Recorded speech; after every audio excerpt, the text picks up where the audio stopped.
p.m. Good evening, and welcome back to the September 26, 2024 Prince George's County Board of Education meeting.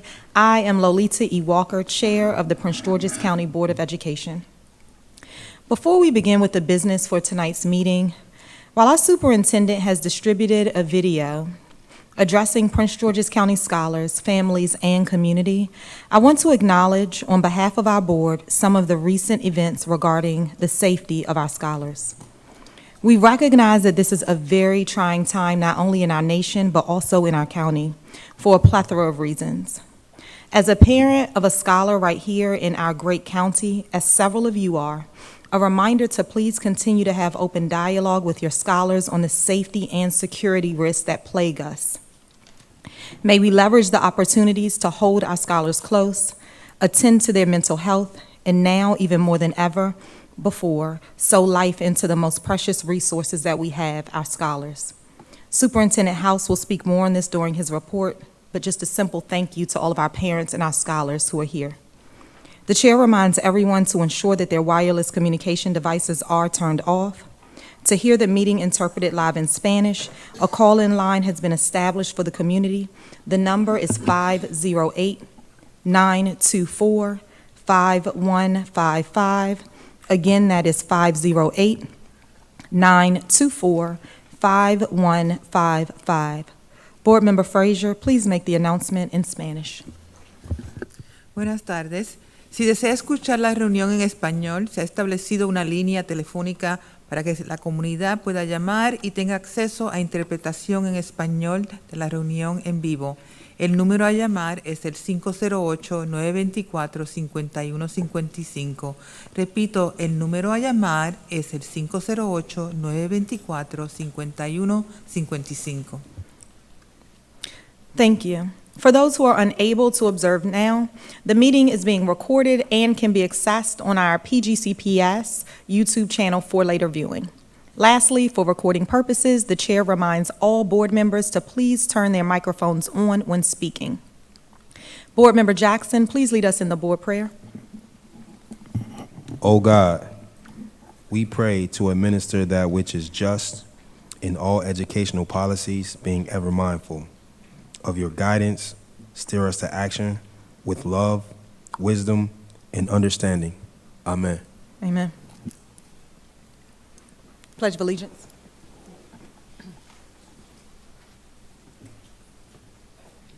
I pledge allegiance to the flag of the United States of America and to the republic for which it stands, one nation, under God, indivisible, with liberty and justice for all. Ms. Adley, please call the roll. Mrs. Adams Stafford. Here. Ms. Booth Strother. Here. Mr. Briggs. Here. Mrs. Frazier. Present. Dr. Harris. Present. Mr. Jackson. Here. Mr. Jongo. Present. Dr. Miller. Present. Ms. Walker. Present. 8 present, we have a quorum. Thank you so much. Today, the superintendent's report and the chair's report contain helpful but lengthy information. In an effort to be more hospitable to the members of the public here to provide public comment, the chair suggests we move the public comments, item 12.0, to before the superintendent report, item 11.0. If there are no objections, the September 26, 2024 meeting agenda will be adopted as amended. Are there any objections? Thank you, colleagues.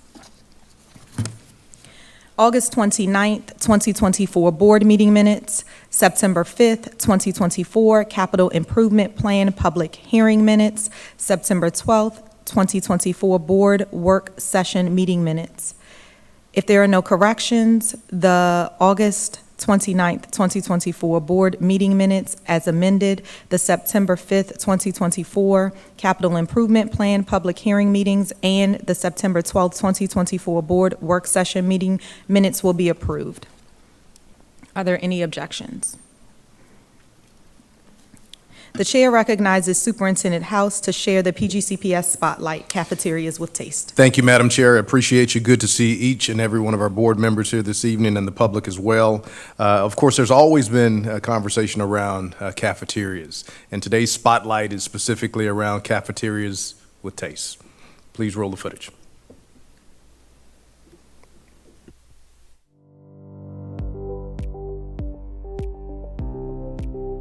School cafeterias.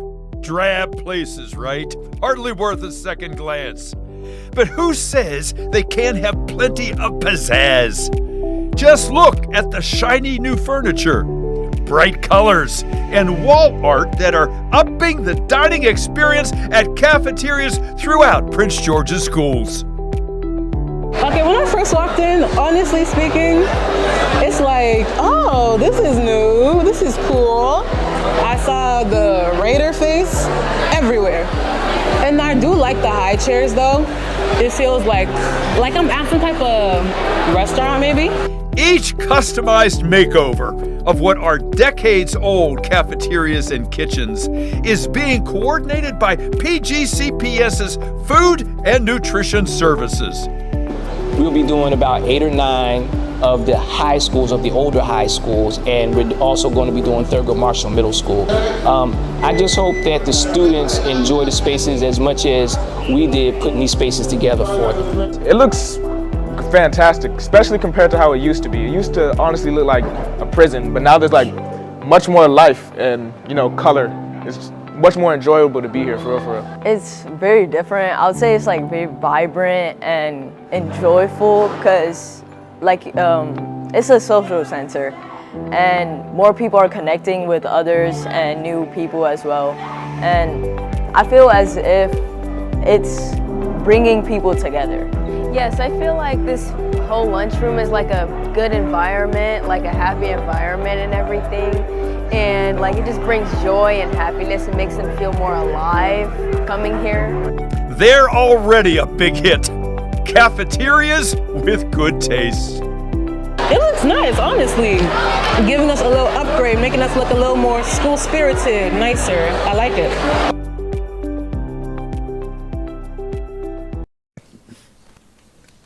Thank you, Superintendent House and the communications team. And we see that our scholars are excited about what they see as well. September is recognized as National Suicide Prevention Awareness Month. Let's take time to remember the lives lost to suicide and people who are currently living with depression. Depression is a very serious matter. It is more than just feeling sad or having a bad day. It interferes with one's normal functioning. Some signs of depression include the following: feeling sad or anxious often or all the time, loss of interest in activities that used to be fun, being irritable, frustrated, or being restless, difficulty sleeping or sleeping too much, difficulty concentrating, remembering details, or making decisions, feeling extremely tired even after you have been sleeping very well, feelings of guilt, worthlessness, or helplessness, thoughts of suicide or self-harm. If you are experiencing any of these symptoms and believe it's affecting your daily functioning, please speak to a friend, family member, or a colleague. If no one is around, the 3-digit number to remember is 988. It is currently on your screen. You can call or text 988 and immediately be directly connected to the National Suicide Prevention Lifeline. You are not alone. One other important topic I would like to briefly touch on, as I know the superintendent will report on this, is the safety of our scholars. We take bullying, harassment, and intimidation extremely seriously. If you ever feel bullied or harassed, we ask that you report it to your school and make use of the resources that are readily available within Prince George's County Public Schools. At this time, I would like to call for a moment of silence as we honor the memory of the following PGCPS staff, family, and community members. Ricky A. Jones, Building Supervisor, Ardmore Elementary School. Marquita Hunter, Paraprofessional Educator, Barnaby Manor Elementary School. Tin M. Hoon, Food Assistant Service. Robert Goddard Montessori. Laquita Harris, Food Service Assistant, North Forestville Elementary School. Tanisha Parker, Food Service Assistant, Clinton Grove Elementary School. Xavier Easterling, Press Operator 4, Printing Services, Sasser Administration Building. Raina Corbin, Teacher, Patuxent Elementary School. Nusrat S. Zaidi, Teacher, Charles Carroll Middle School. Monica Goodwine, Bus Driver, Crossland Bus Lot. Dana Dimber, Teacher, Ellen Ochoa Middle School. Tiffany V. Searinger, Resource Teacher, Hillcrest Heights Elementary School. Jacqueline Bob, Food Service Assistant, Colin Powell Academy. Olufunke Akidio, Teacher, Woodmore Elementary School. Philippe Edward Carr, Paraprofessional, James E. Duckworth Regional Center.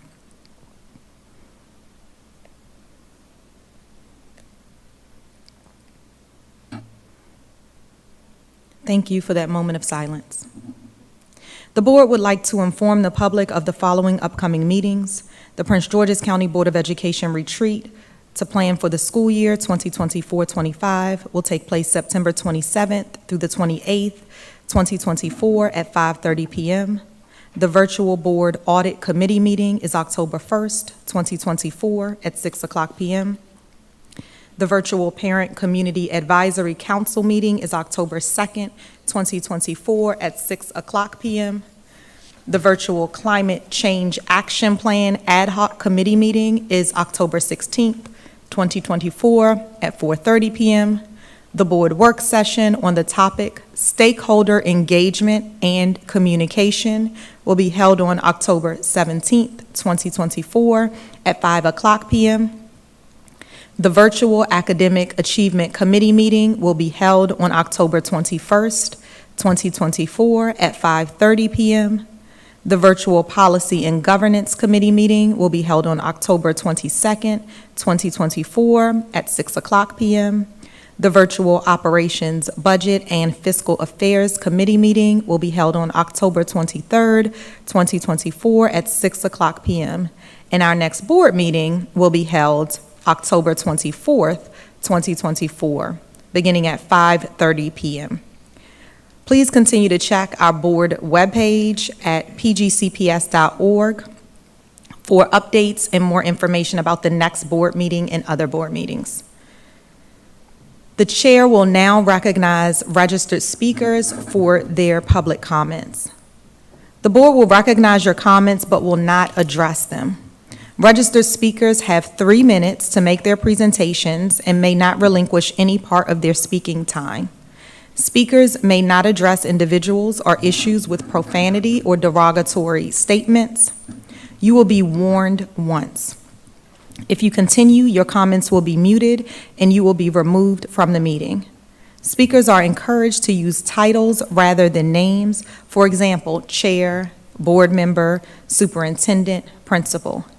At your 3-minute mark, there will be a buzzer, and I will say thank you for you to end. There are 12 confirmed live public commenters tonight. We also received 5 written comments, which will be uploaded to board docs, which were uploaded to board docs upon receipt. Our first speaker is Christy Ray, Individual Transportation.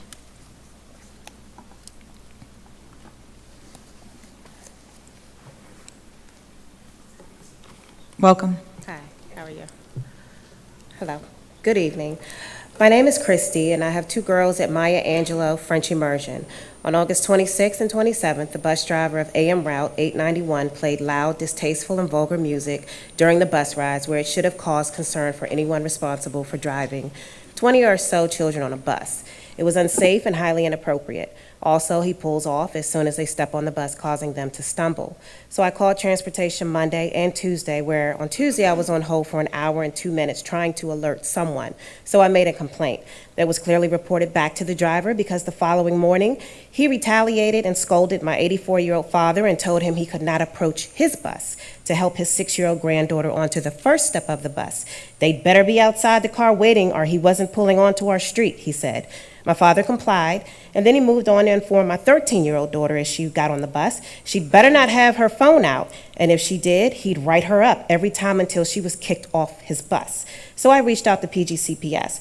What would you do if this was your child? My children are scared to get on the bus. I reached out via email, but only got generic responses. We showed up at the bus stop the next morning with my daughters, and to get them on the bus, I had my 6-year-old beside me, and as the bus swung around and stopped in front of us, he made a gesture, then sped off without opening the door. This young male bus driver has displayed dangerous aggression not only to my girls, an 85-year-old father, but to other children. He's blocked the younger sister of another child from getting on the bus and almost got into an altercation with another parent at the school. This is who you have entrusted to get our children to school safe. I do not feel safe with them on the bus. Also, my eldest daughter's 8th grade French instruction starts at 8:30 a.m., and he wasn't getting them to school until 9:05, which caused her to miss the entire class for a week. There are many more complaints similar to this. This is poor management from the top. If by now you haven't figured out a way to acquire decent people to drive children on school buses, maybe those overseeing it need to be relinquished of their duties they cannot perform. We're being told to be thankful for rude, aggressive people that drive our kids to school and delay the start of their education daily due to inconsistent pickup times. You're short of drivers, which gives permission to some of the bus drivers to do whatever they want and not to generalize, because I have never had an issue of safety with any of my children's bus drivers until this man. I graciously thank my children's bus drivers, give gifts often. I know it's a hard job, so then please have someone that wants the job or make it so that people that want the job will have an increase in incentives. I just ask you to just think about if this was your child or your 2 young female children that were addressed by a man on the bus, right? Intimidation and retaliation. We're not for that. Well, this is exactly what my children have been going through. So we've been driving them to school every morning because we do not entrust them in the care of this driver. Thank you. Thank you. Jamal Teal, Individual Transportation.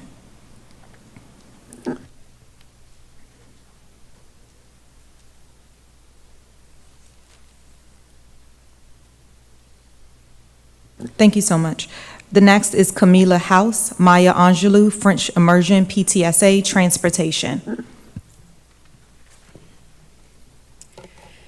Good evening, board members. As you heard, my name is Camila House, and I'm the legislative chair of the Maya Angelou French Immersion, PTSA.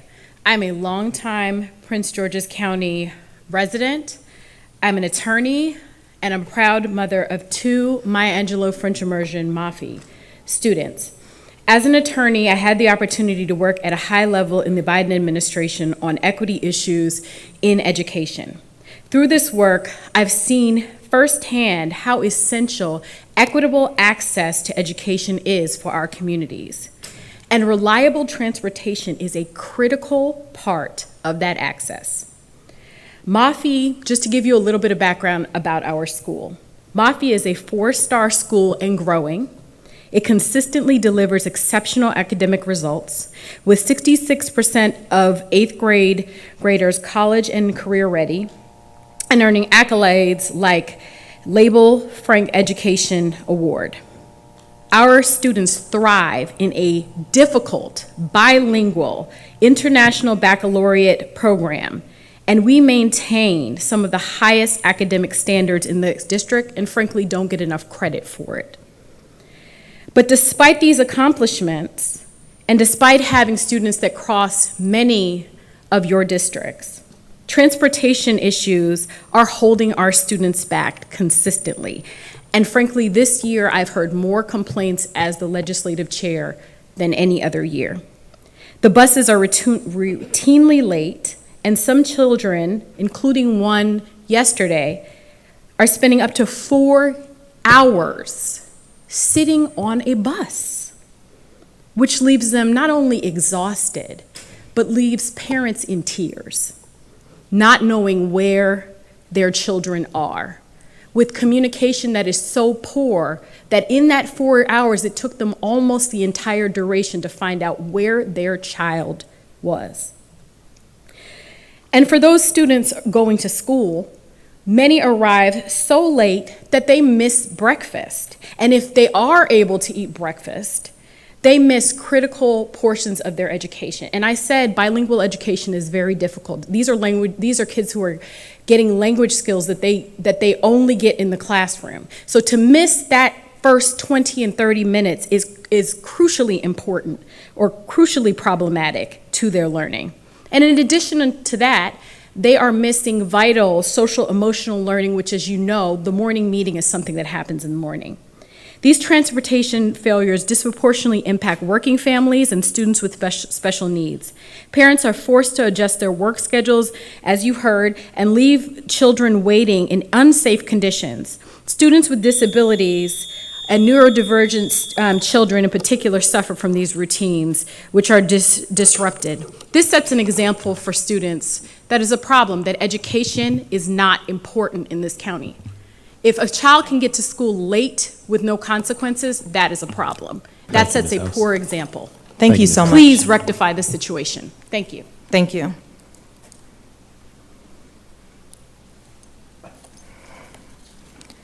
Next, we'll have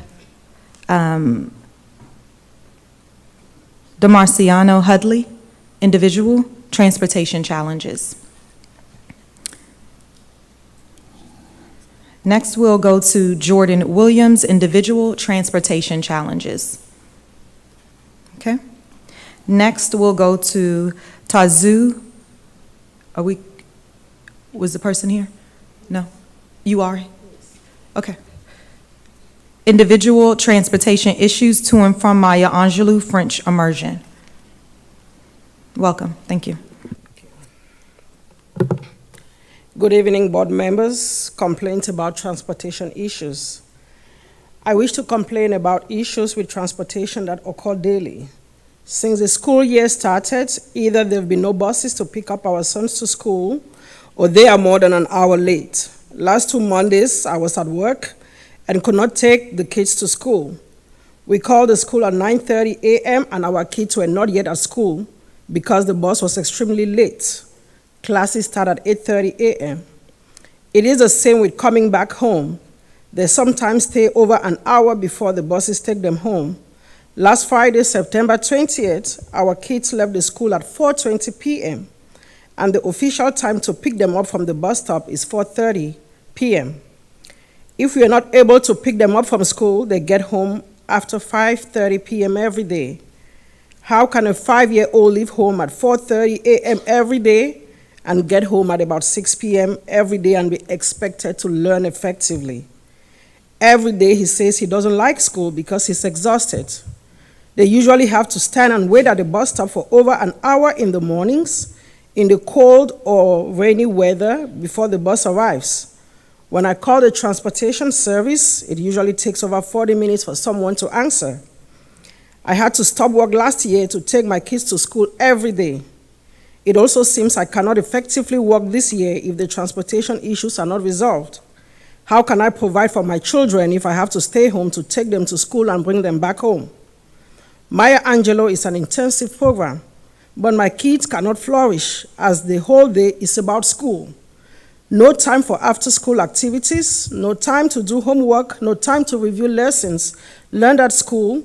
Therefore, even weekend is used up to make up for homework, do projects or other school assignments. When do my kids and Maya Angelou get to be kids? No wonder they're starting to dislike school. My 5-year-old cries every morning that he doesn't want to go to school, as opposed to last year when he was very happy to go to school because I took him to school every day. It is said that all work and no play makes Jack a dull boy. I don't want my kids to be dull. They're very smart. Can you please do something to address these issues with transportation? Thank you for your prompt resolution so our kids can become effective learners. Thank you. Next, we'll have Dolores Millhouse, individual, accountability. Welcome.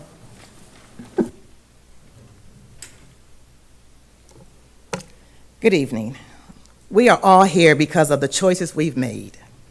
Whether you've gotten here by campaigning, aced the interview, or you were graciously appointed by God to be a parent or guardian. We are here because we've decided that we want to play a significant role in shaping the life and the future of these students. It is time for us to embrace the responsibility fully and hold ourselves accountable to all areas of the work that we do. What is accountability? Well, it entails your actions and the actions and their effects, while responsibility includes efficiently completing tasks required by your role. There's a quote by Brené Brown that states, "Who we are is how we lead." Self-awareness, kindness, vision, accountability, trust, just the basic things of being a human being and how we treat other human beings. But I ask you, if you had to rate yourself, would you be rated as beginning, proficient, or developing in how you lead and how you are leading? Each of us, whether elected, appointed, or anointed, we chose this path, so no more blaming or presenting excuses swaddled in the request for others to be patient with the lack of transparency. We must focus on the impact, not intent, of our actions and decisions.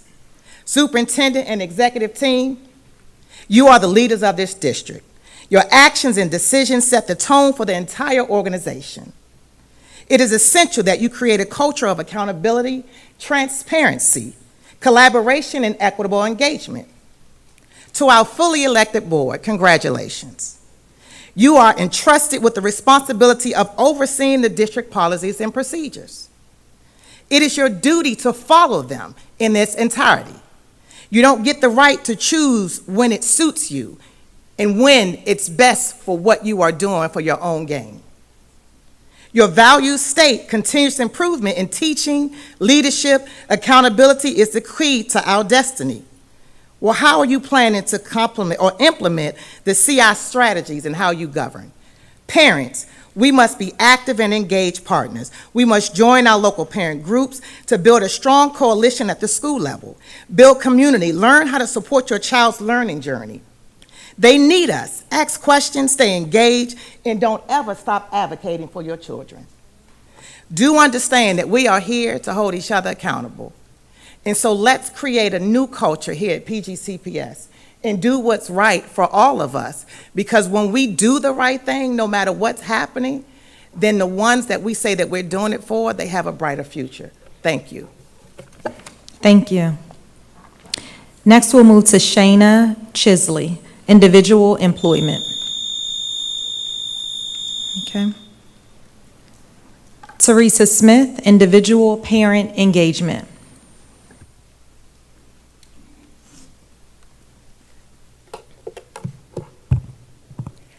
She has on a black and white dress with polka dots and a red bow.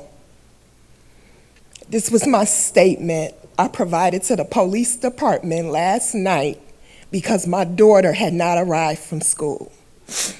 I'm told it was due to her route being coupled with others, and there was a lapse in communication and simple engagement with me as a parent. Never would I have anticipated that when I transferred responsibility of my child to the school system, that they would have failed at properly engaging with me about her whereabouts. It amazes me how I can be contacted about a broken ruler, but not when a detour was taken for a potty break at a place that I have never seen or can even find an address for on the PGCPS website. Under no circumstances should the whereabouts of my child or any student be in question. Yesterday was National Daughters Day. I had a flower and a rock ready for her. Simple things that she enjoys. But PGCPS, you took that moment away from us with only more excuses. My daughter was not asked for her phone number, nor was her backpack checked for this information. Likely one of the youngest scholars on that bus, and no one thought it was important enough to track her family down. Transportation Services has a broken system, especially with parent engagement. My neighbor shared with me this morning that this has been the case since 1975. A bad reputation in the community. My experience is no different from any other parent, and especially those who have scholars at specialty schools. Transportation Services have pushed the burden to families to search for information.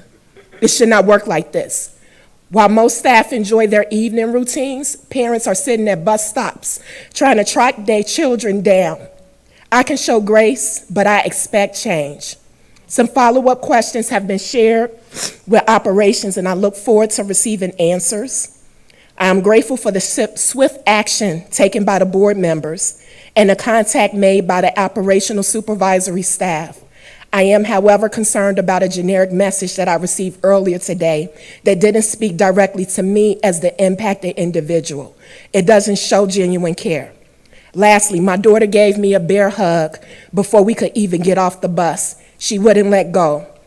I had to do a bunny hop to the car. This illustrates the emotional distress we encountered for 3 hours. Thank you.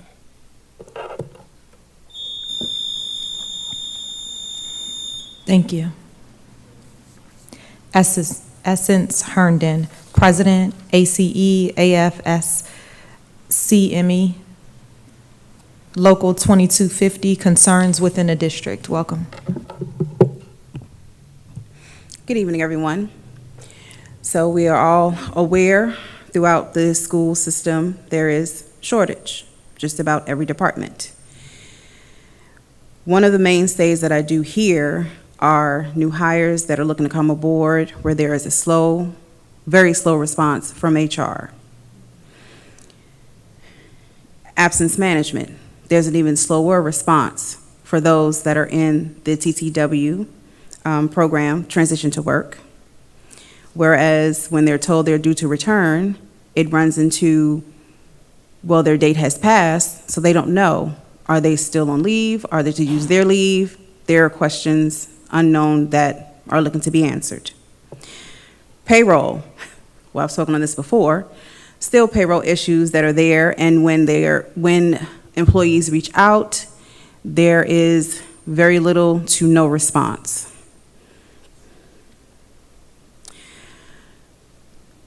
When my members speak out about concerns within their specific jobs, it raises eyebrows and concerns for me.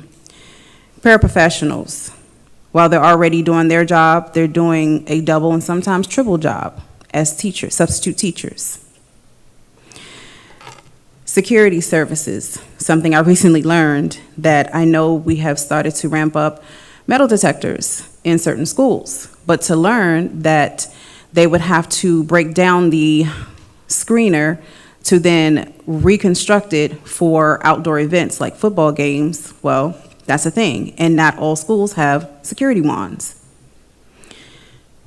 The issue also is there is lack of security when facilities are contracted out, leaving staff and students vulnerable to the unknown, meaning there are schools that offer their cafeterias for church services, and there's no security there to make sure that the building is secure. Transportation, well, you've all heard everything tonight. There are safety concerns though, lack of protocol, when schools go on lockdown, if there's an active shooter of the such, routing concerns and issues. There's a bus we have routed with 136 kids, which is known as a triple back for the driver. Students arriving to school after school starts. One bus has arrived an hour after, meaning that students on those buses have missed 2 classes. And the schools have actually reached out to express their concern.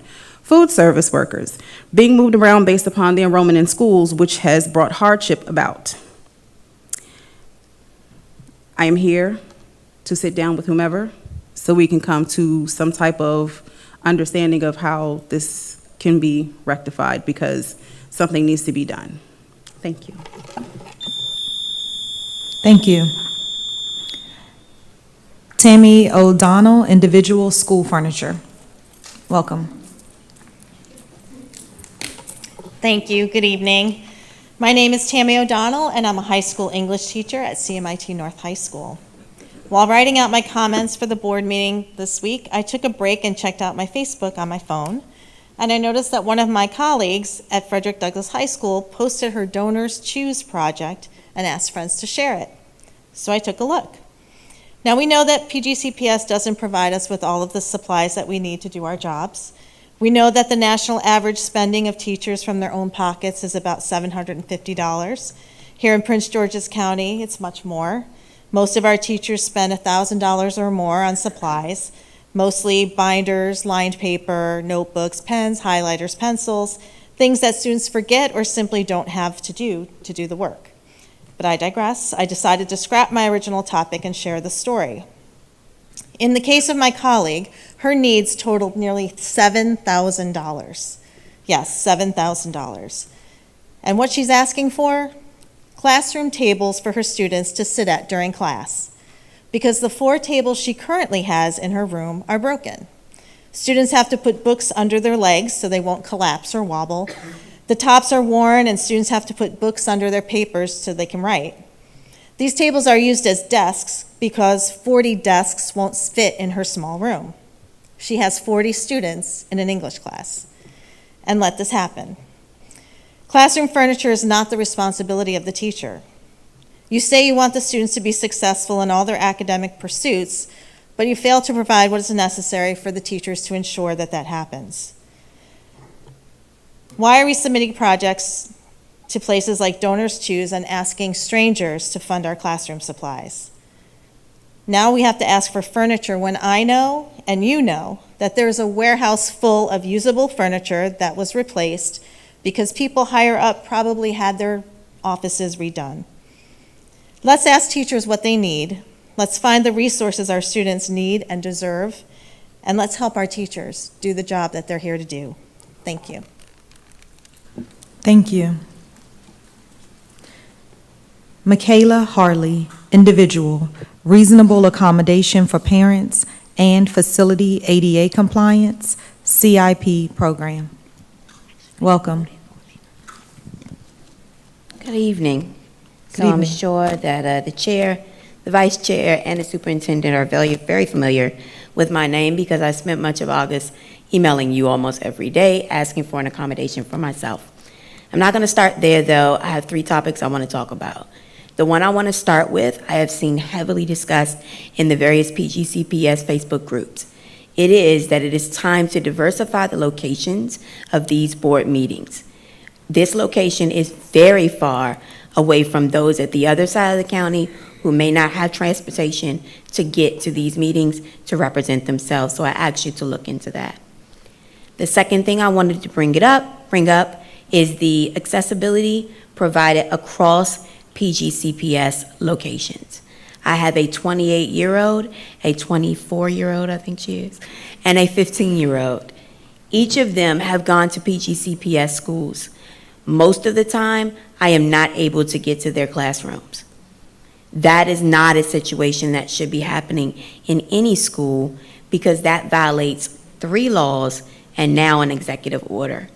PGCPS is required to provide program access based on the Rehabilitation Act of 1961, which requires you all to provide program access to people with disabilities.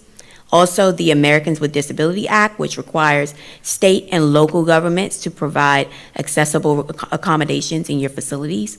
And then, because you are federally funded, the Architectural Barriers Act Accessibility Standard requires you all to also make sure you not only provide the minimum level of access, but the maximum level of access. President Biden, in his first 6 months in office, came back and issued Executive Order 14035 that requires all federally funded and federal buildings to increase diversity, diversity, equity, inclusion, and accessibility. That requires you all to make sure all facilities are compliant and there is no grandfathering. I went to go to the transfer office at the location over by Indian Head Highway. I couldn't even get in the building. When I went to park in the accessible space with the accessible aisle, I had to walk all the way to the all the way to the end of the driveway, the parking lot, go around and come back. Guess what? No ramp to get up on the sidewalk. Guess what? 15 steps to get to the entrance, and nobody there to help me. I had to ask the Amazon guy to go knock on the door to bring someone down to talk to me so I can find out why the transfer office was not open, which happened to be accessible. They told me there is an accessible entrance on the other side, but there's no sign to that, and I went to that door and you have to knock. That's not the only place. I'll come back next time to talk about more, and I also will be emailing you because my reasonable accommodation that Janice Briscoe, the area director, said she was giving me was not properly provided to me. Thank you. Thank you. Public comments that were written were from Brandy Teal, individual, transportation, Alita Hunter, individual, public comments, Alita Jerry Carter, Council for Family and Education Empowerment. The agenda has not been released at the time of this submission. Dina Gonzalez, individual, transportation. Martha Mora, individual, financing of new building for Hyattsville Elementary School, translated from Spanish to English language.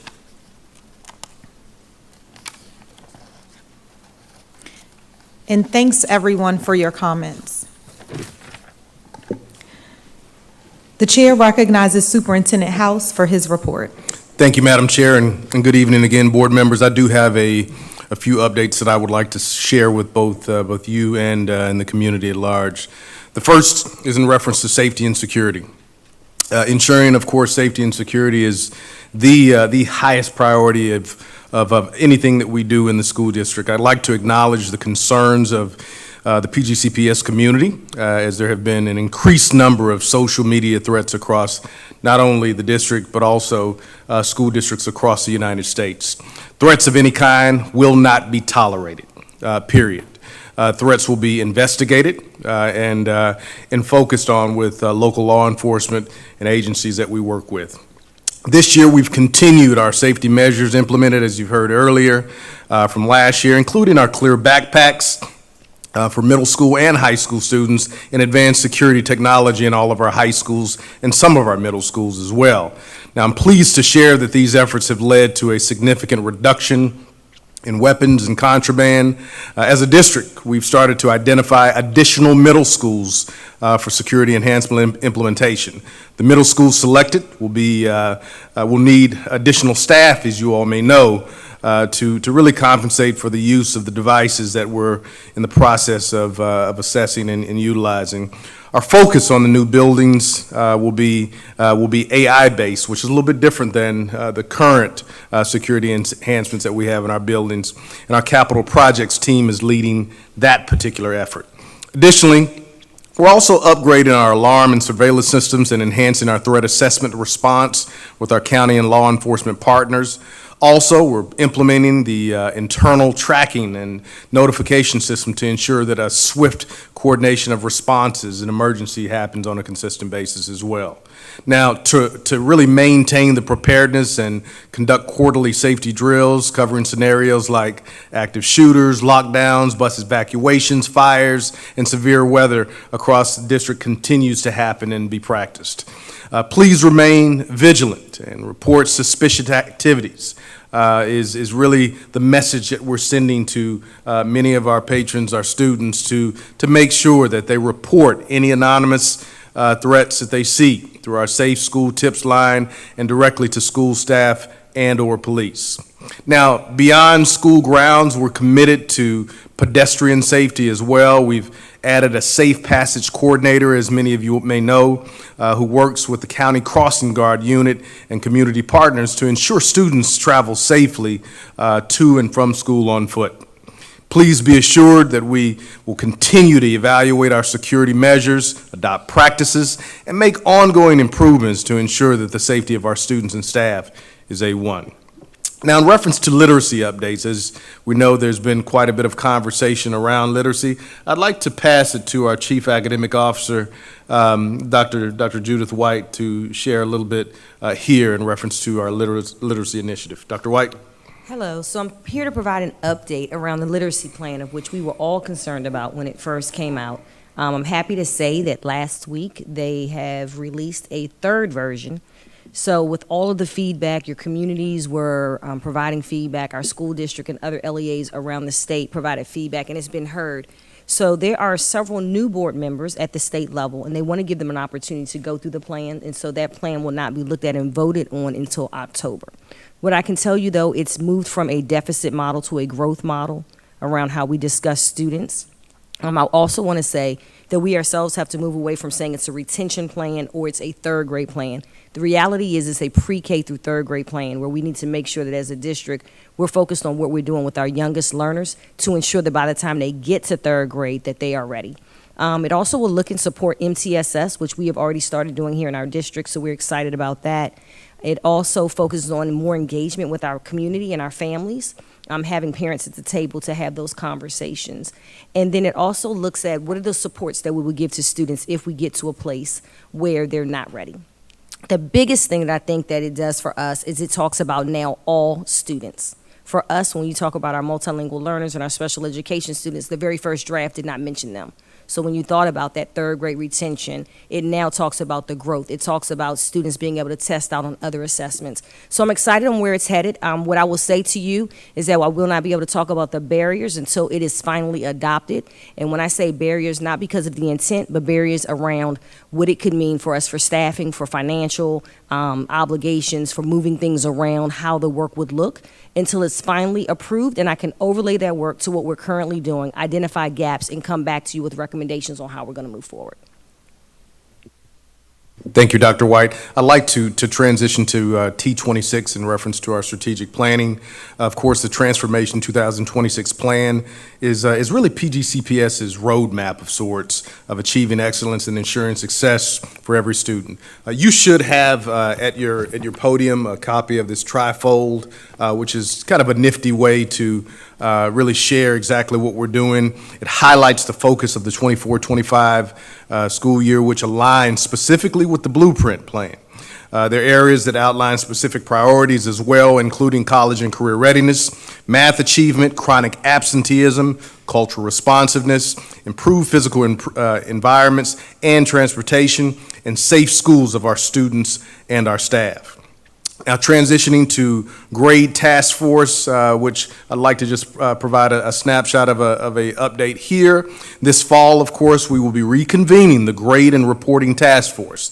This committee, of course, met regularly prior to last school year. Now, last year, MSDE shared its intentions of establishing a state policy going into effect this school year. However, they later shared that they are abandoning that particular effort for now. So there's more to come specifically on it. Now, the committee will review the effectiveness of our existing policies as well as make recommendations for improvements moving forward. We'll continue to keep the Board of Education updated as more information comes available specifically around the task force on grading work. Now, 2024 PGCPS Climate and Culture Survey. It's about that time of the year, so I'd like to invite Vanessa Weatherington and Rashida Tyler to the podium briefly to share.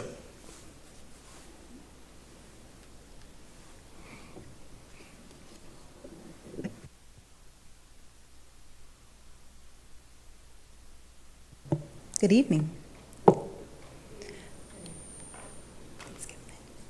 So we're really excited to launch our upcoming Climate and Culture Survey, and we wanted to share with you all information about the survey.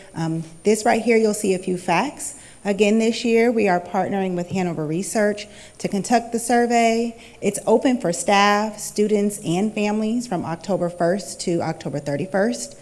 And students from 4th to 12th grade will complete this survey in their social studies class.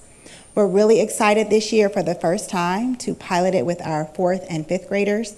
We have a lot of feedback where school staff and principals and administrators want to hear from their youngest scholars and just know about their experience in schools and with PGCPS.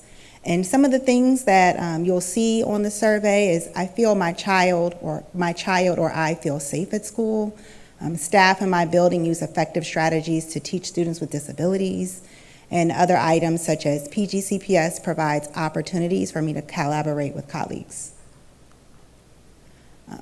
Again, like Superintendent House said, our T26 guides a lot of the work that we do, and our survey is used to measure a lot of our critical success indicators.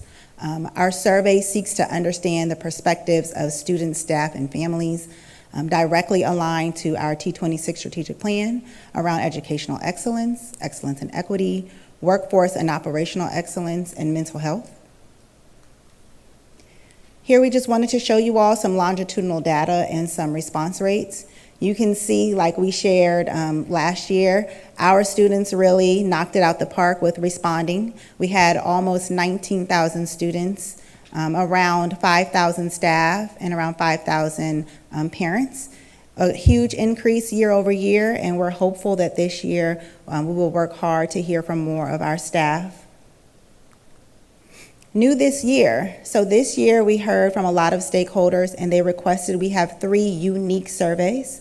So last year, where there was a drop down at the top of the survey and stakeholders had to navigate to their preferred language, this year there are 3 unique QR codes and 3 surveys that will initiate in their language, English, Spanish, and French. So families and stakeholders no longer have to be greeted in English. They can be greeted with the survey also in Spanish and in French. And again, our 4th and 5th graders will also take the survey. And we will have some in-person survey administration support for school events and meetings.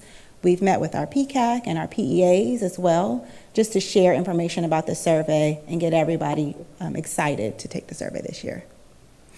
We want to thank both Superintendent House and Board Member LaSalle Frazier for recording videos to launch our survey.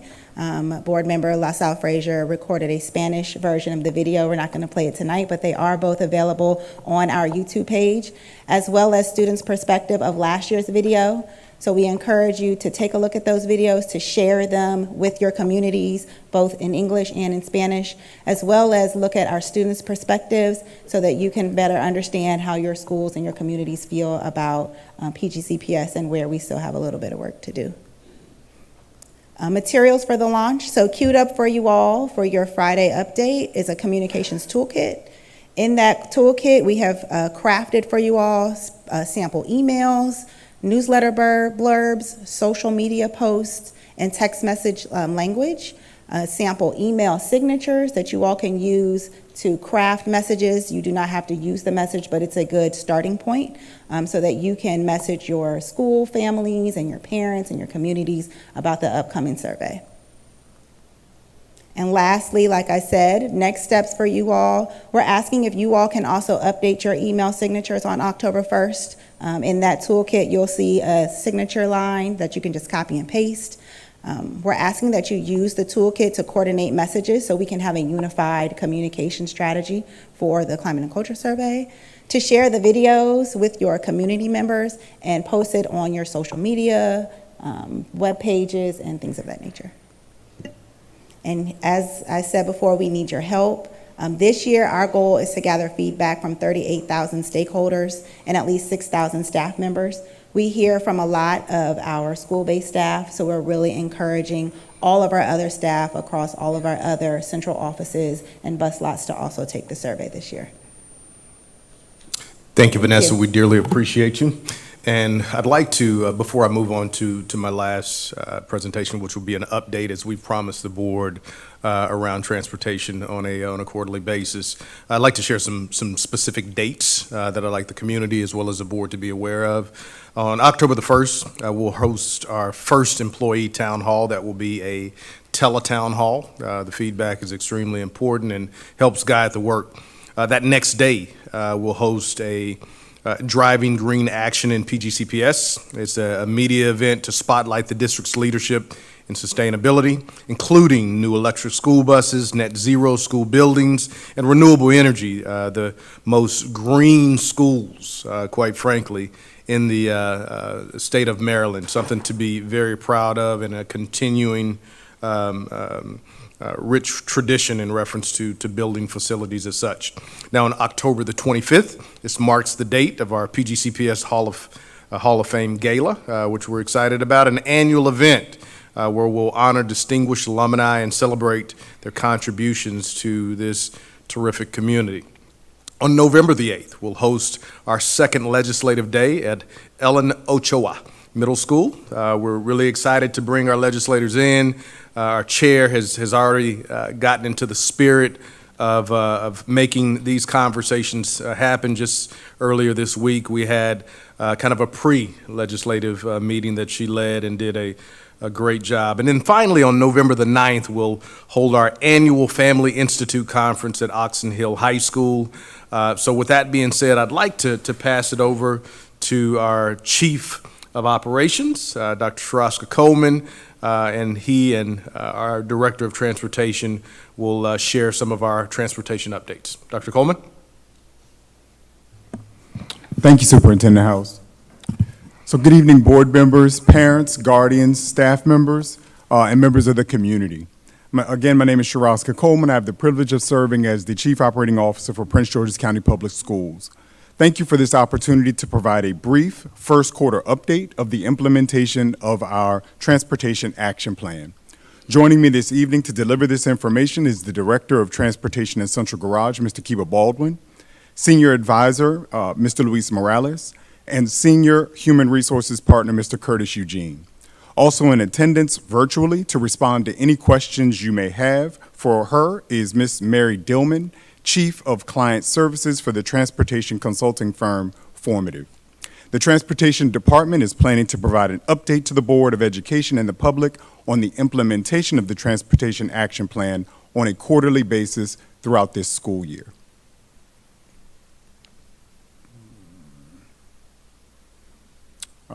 It's not.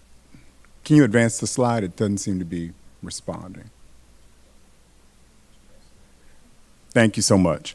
So based on an audit conducted by Formative last school year, our team has prioritized 5 recommendations aimed at improving our transportation system. The recommendations currently being implemented are as follows. School bell times have been adjusted. Bus stop locations are moving. We're auditing bus stops in the non-transportation zone to determine if a bus is still needed. We are encouraging families to opt out if they do not need transportation, and we are working to improve customer service through enhanced communication and increasing the functionality of the Stop Finder app. Next slide, please. The 5 prioritized recommendations we are implementing represent phase 1 of a multi-phase and multi-year improvement process. For context, our transportation system is one of the 10 largest in the country with over 85,000 student riders, and it is very complex. In addition, we are still grappling with a persistent national bus driver shortage. Despite these challenges, our team is making progress towards building a better transportation system. However, we know that there is still a lot of work to be done to fully address all areas of concern. In this improvement process, every child and family matters, and while we are seeing signs of progress, our work is not done until every family has satisfactory bus service. At this time, I will turn the presentation over to Mr. Morales from the Division of Communications. Next slide, please. Next slide after that. Thank you. Thank you. Thank you, Dr. Coleman. Good evening, board members. I'd like to acknowledge the feedback we've heard here tonight and note that our report focuses on data specific to social media and news coverage where we saw some bright spots around transportation changes. So in this slide here, you can see some of the feedback we received online. This included improved sentiment. We saw fewer media inquiries. We saw some positive news coverage. And overall, what we saw was a theme of progress, not perfection. I do want to highlight that some of the comments we were seeing as a part of our data collection around public sentiment was some increased on-time bus arrivals, improved arrival times in some cases from hours to minutes, better experiences with the Stop Finder app, and improved customer service. We saw marked decreases in a lot of the coverage that it influenced more positive coverage across several stations, including ABC7, print media as well. And so this is how we inform our support of the Transportation Department when it comes to communications. Thank you. We're committed to monitoring the prioritized recommendations through the key performance indicators. This objective data metrics are outlined in the first quarter data report from the formative and will be summarized in this presentation. I'm going to skip this slide. All right, thank you.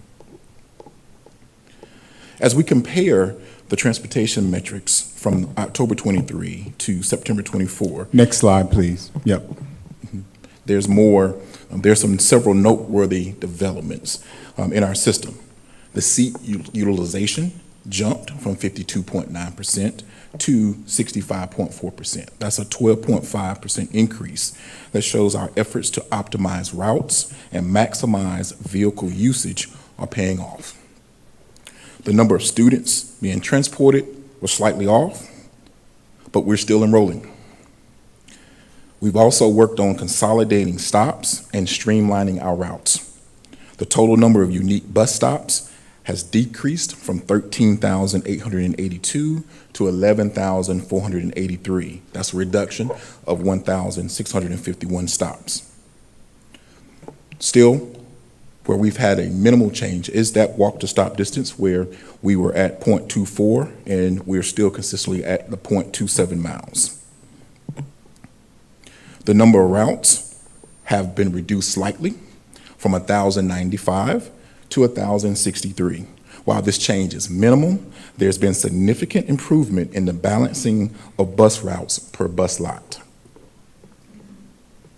And again, the bell time adjustments here have significantly improved the balance of bus trips required per tier in the morning, where we've been able to reduce by 315 trips, and in the afternoon by 188. When comparing the October 23 to September 2024, the number of available bus drivers has decreased from the 858 available in October 23 to 847 available in August 2024. Next slide. Over the past year, we've made significant strides in improving both the seat utilization and the stop consolidation, resulting in a more efficient and effective transportation system. Stop consolidation, we're continuing to streamline the routes by reducing the number of bus stops across the system. Again, that reduction of 1,651 stops represents a focused effort to eliminate unnecessary stops, making our routes more direct and efficient. The seat utilization, our efforts to optimize our bus routes have led to an increase in the seat utilization. The utilization has risen again from 52.9 to 65.4%, which is a 12.5 improvement again. Now, 65% of our seats are occupied on a typical trip, meaning that we're transporting more students per bus and making better use of our fleet. As of September 2024, approximately 7,300 of our families have opted out of transportation. When our families opt out, it enables us to refine our bus routes and focus on students who actually require transportation. This reduction is necessary for our stops and inclusion of students who do not need a seat on the bus, and allows us to concentrate our resources on those that do. As a result, the buses that are in operation now are carrying a higher percentage of students who need the service, rather than running with empty or underutilized seats. The average trip duration has gone from 17.2 to 19.3 miles, additional 2 miles. And what that does is indicates that the paths have likely been optimized to allow each vehicle to cover more ground under the same time constraints. Next slide. Here, we're talking about the efficiency accomplishments for the bell time alignment, and just that our district has reduced the AM balance by 315 trips, and we reduced the PM, next slide, by 188 trips. So having sufficient staff to efficiently operate our transportation system is an ongoing challenge. From August to September of this year, the number of available drivers has decreased from 861 to 847. In addition, over the same time period, the number of unfilled driver positions has remained over 200. This persistent gap in staffing creates a risk for our overall transportation system's performance because these vacancies translate to open bus routes that don't have an assigned driver. Put simply, each open route should be assigned to an individual bus driver because each bus route consists of a combination of AM and PM bus trips. The transportation team has worked to reduce the number of open open routes from 224 in August of this year to 186 this month, but there is still a significant number of open routes that are not covered. To manage this gap, transportation must double up bus trip assignments using our available drivers during the first and second time tiers. This approach, while necessary, results in delays in school arrival times, as our current driver pool is stretched to cover the vacant routes. I will now turn the presentation over to Mr. Curtis Eugene from Human Resources to discuss staffing in greater detail. Next slide, please. Good evening, everybody. As referenced by Director Baldwin, the number of available drivers has slightly declined over the past year, but we remain committed to ensuring that we have the staff necessary to safely transport our scholars in a timely manner. As noted in the formative report, our recruitment efforts were diverse and strong. In preparation for the present school year, we participated in over 40 recruitment events. 27 of them were in person, and it also included weekend and evening events in addition to virtual. To date, we have 92 individuals that have been hired as a PGCPS employee, are currently in various stages of employment, from our CDL prep class to participating in our CDL bus driver training class. 25 trainees have completed the CDL bus driver training program and thus certified. They subsequently transitioned to a permanent bus driver position. The remaining trainees, upon completion of their bus driver training program, will be assigned to a route and begin driving our scholars. With the lack of qualified CDL drivers and the training required for the majority of the trainees hired, we recognize that the recruitment period had to be modified and have implemented a year-wide and targeted marketing and messaging geared towards individuals that are interested in paid training to become school bus drivers with PGCPS. Our recruitment office, in collaboration with communications, have incorporated an aggressive recruitment strategy, which not only includes various media and radio buys, but also marketing, billboard placements, and locations at various areas throughout the county. As it relates to compensation, we recognize the importance of that. Effective July 1st, there were compensation enhancements or increases, which included the hourly rate for bus drivers increasing to $21.98 up to $43.23, and we also increased the rate of pay for trainees as an increased incentive from $15 to $18 per hour. Given the national shortage of bus drivers and attendants, PGCPS also enhanced a plus-in compensation incentive for 10-month drivers and attendants who take on extra runs. All 10-month drivers and attendants, including non-CDL drivers working as attendants, will be paid for each trip covered that is not part of their bidded route. To further minimize economic barriers, candidates do not need to pay for fingerprinting and background checks. This also includes the DOT or Department of Transportation physical and the TB test, and that is completed via a partnership with Concentra. With a consistent focus on recruitment, we recognize that we also need to pay attention to retention of our current drivers.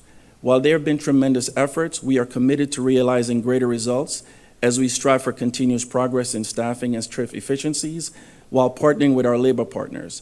And I now return the presentation to Dr. Coleman or to Director Baldwin. All right. Thank you, gentlemen, for your report. And Madam Chair, I believe we just have one more section before we close out. Mr. Baldwin. Thank you. So, as we know, we are dealing with our bus driver shortage. We've tried to be proactive and step up our communication to our families for updating for bus status. To accomplish that, we've stationed personnel at each bus lot, and those personnel help facilitate the communication for bus substitution and communicating the bus status. They're using our school messenger app in addition to our Stop Finder app. The notifications regarding the bus changes and delayed arrivals are being sent via email, text, and phone. Additionally, we're updating the app daily with the latest bus information. This is new data that we've been able to track, and right now, I'm happy that we're working this. It's brand new for our team, and some of the pieces that we're monitoring, we have a 96% fill rate. So what that means to the public, when you are utilizing that Stop Finder app, you should see a 4-digit bus number and a 3-digit route. That wasn't always in place last year, and so that's very important for accurate tracking of the bus. Combined with the work at the bus lots, combined with our parents creating geo-alerts, allows for those real-time push notifications when their child's bus enters the designated alert zone. Now, one of the things that, because this is new, parents are still see errors. For example, you may see no vehicle location on your app at times. And one of the reasons why that may occur is that the bus is not moving. So one thing, if the bus hasn't moved in 5 minutes, you may get this message popped up on your screen. So we will, if there's questions about that, please, we do want it, and we will explain it to you.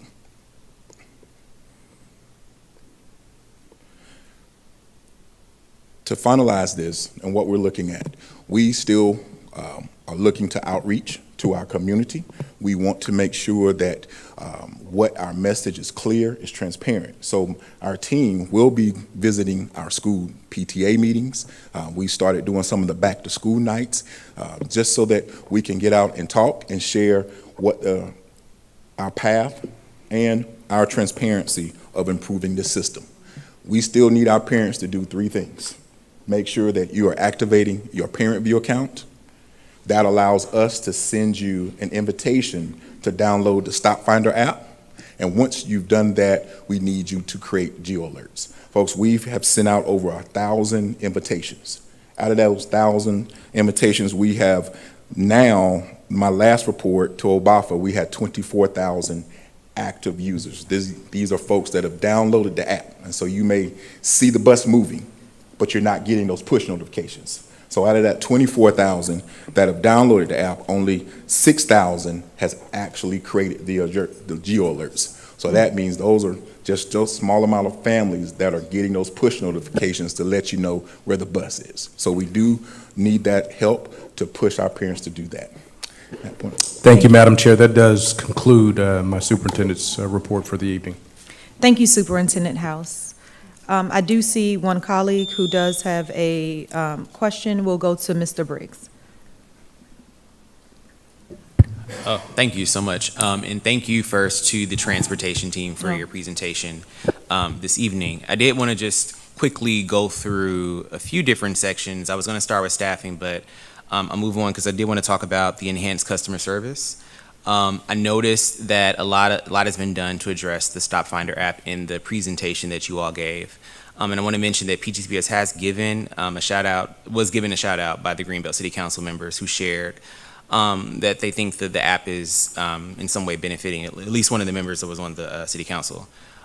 With that said, one of the customer service pieces is technical assistance. Whenever there are issues in real time, there is an issue with getting a call back to address any of those concerns. And I think we heard some of that testimony this evening. In any of the phases of planning, will there be a focus on bolstering staff or technology that can field calls? Because I didn't see that in the plan. So right now, excuse me. So right now, the TRS system, as well as phone calls, we have someone that monitors that daily. We've had, of course, an increased use of requests. A lot of folks are waiting to get the invitation. And part of that training is sending invitations out. And right now, it's going to be primarily by phone and by TRS to be able to provide that support. Not necessarily on demand, but we will follow up once we get the messages. I see, okay. And then I wanted to go to seat utilization and stop consolidation. So I noticed that you mentioned that 1,650 plus stops have been removed from the system, but that over 1,000 stops have been added since August of 2024. So I just want to know that that's a significant number of stops that were added in a month. How is this now going to impact stops and bus driver efficiency? How does this impact seat utilization, especially with the trip duration increasing to 66 minutes, up from the 63 minutes in August 2024, which is now 4 minutes longer, but we apparently have more stops. I just want to know what does that look like? So with that, with 1,000 stops, that's a combine between AM and PM. And that is additionally with new students enrolling. Not all students fall in line with our current stop boundaries. So that was to be expected. Right now, we are still in that observation phase as we are finding out what students are actually getting on at what stops or not stops so that we can minimize that. The increase in the mileage also is because we're able to do more with less. That means we have more students riding that bus if they're going further. So that increases that utilization, that seat utilization, but also it presents that image that we're doing more with less. Thank you. I did forget to remind board members as we continue, we have a couple more here, is that our 2.5-minute time is revised to your question and your answer. We're going to go to Brandon Jackson next, and then board member Dr. Kenneth Harris. All right, I was trying to finish my question. So my first comment, I guess, is that I understand that this is a Herculean effort. And so my hat goes off to you for trying to solve an issue that has plagued Prince George's County for quite some time. And also, I've said this ad nauseum about the KPIs, the key performance indicators. I'm glad to see more structure around how we're performing. And that gives us as school board members and also as constituents a little bit more visibility on how we're progressing. I wanted to say, as we work through our transportation plan as a whole, it still appears that customer service is something that we're still struggling at. And I want to know, is there any key performance indicators around customer service, how we're doing from month to month, as far as like answering calls about the happiness of our customers, which is our constituents. We've heard from several of them tonight about the dissatisfaction they've had with the customer service and run-ins. And then also, just from an accountability standpoint, I saw on the slides that you said the median was 12.5%, which is vastly different from the mean or the average. So the median is like right in the middle, as you know. So I wanted to know, what is the average? And also, is the higher occupancy of the buses causing more longer rides for the students? Thank you. To address your first question, enhanced customer service and those measures, we do track the number of TRS. We were up to between August 12th and September 17th, we have resolved over 1,280 TRS concerns. As far as the phone systems, we're collecting the number of calls that we received. We received up to 9,400 calls in a day, and by no means we were able to answer all 9,400 calls, but we are measures in terms of tracking and accessibility of being able to answer and how long those calls are taking to resolve, or that we're taking to resolve them. So that is an internal piece that we're working on, but I do have measures that we will be monitoring throughout the year to improve on that as the year goes on. To your second question, just about the the use of the utilization and the mean, that seat utilization is very important, but that's still a planned number. Everyone gets a bus stop, and we go through this period to identify who's actually riding for us to be able to consolidate stops, because once we see someone is not riding, we can consolidate that stop, free up drivers to work on more of the overloaded bus routes that we have. And so that's kind of the stage that we're in right now. That's the process. But hopefully, we're going to do some actual ridership counts to improve on that process and make that a little bit more smoother in the future. Board Member Jackson, can I ask for your other 3 questions that you had? Is it possible that he can come back for you the second Sure. round? Is that okay? Did you have second round questions Sure. as well on top of that one? Thank you. Okay, I appreciate that. Thank you so much. Dr. Kenneth Harris? Thank you, Chair Walker, and thank you for the presentation, Mr. Baldwin and Dr. Coleman and the rest of the team. I'll be brief. So, and this is actually for Dr. Zuckerman, but how often are we engaging with TransFinder to hopefully get some of the feedback that we've heard tied into the logic, or rather the back end of StopFinder? Do we have quarterly meetings with them? Do we have anything planned to meet with them moving forward?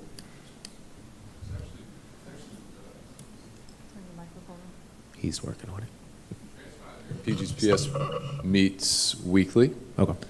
The longer-term development work is not something that's going to be done on a weekly or even monthly basis. We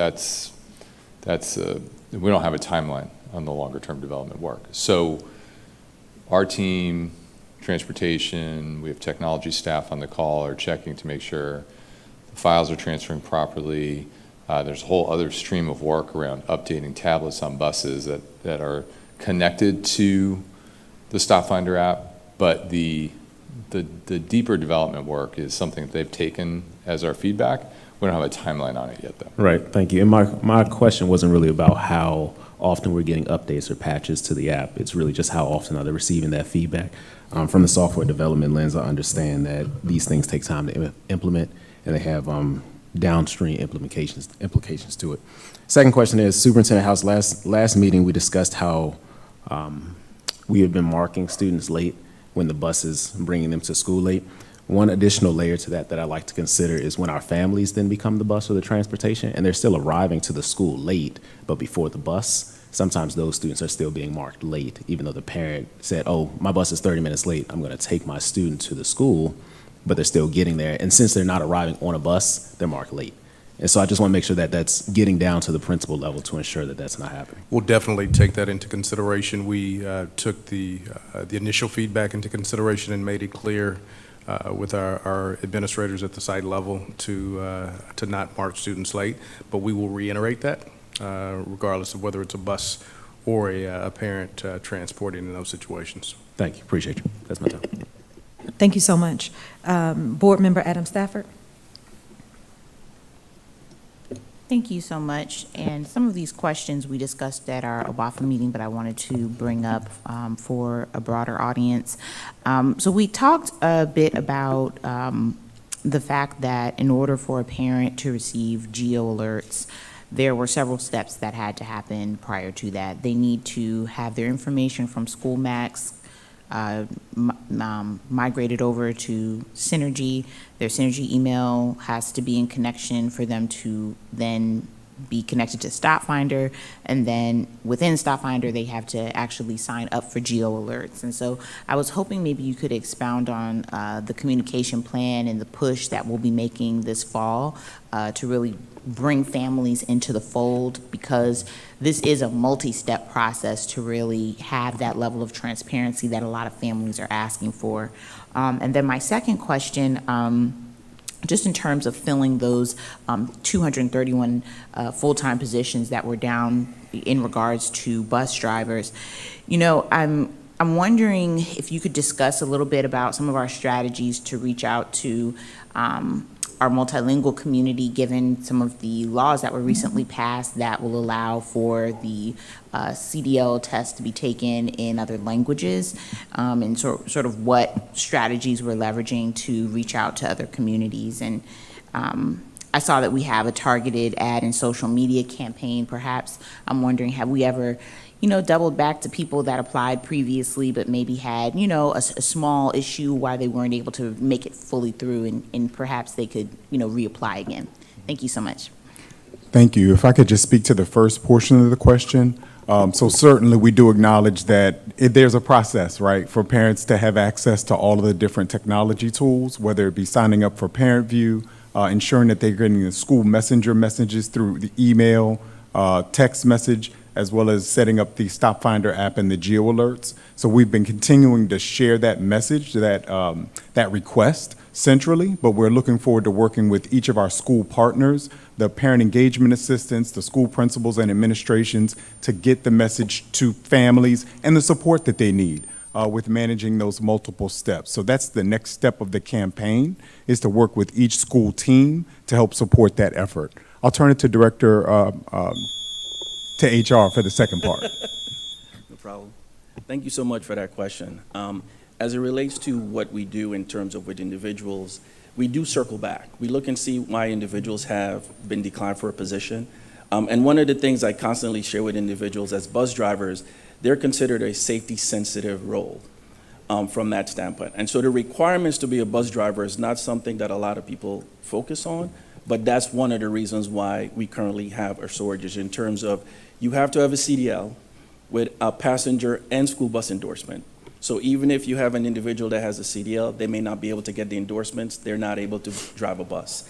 In terms of the age requirement of 21 years, they must have at least 3 years of experience. And there's several things that they fall under in terms of COMAR, the Federal Transportation Clearinghouse. All of this comes into play as it relates to individuals and their eligibility to be a bus driver. So that's why oftentimes the individuals that transition into a bus driver position are people that we actually train. Some of the things we're looking to do and expand on to as it relates to additional outreach is what was mentioned, reaching out to our parent engagement assistants because they have a foothold in the community to see how we can reach out to those individuals. In terms of what you were referring to about the bilingual test, the test giving in Spanish, I think that was passed in March of this year.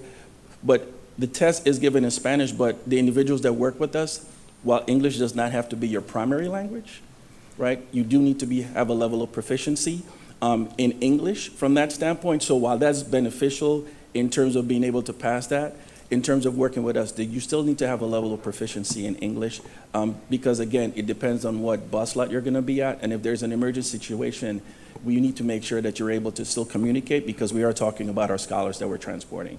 But those are some of the things that we look to do.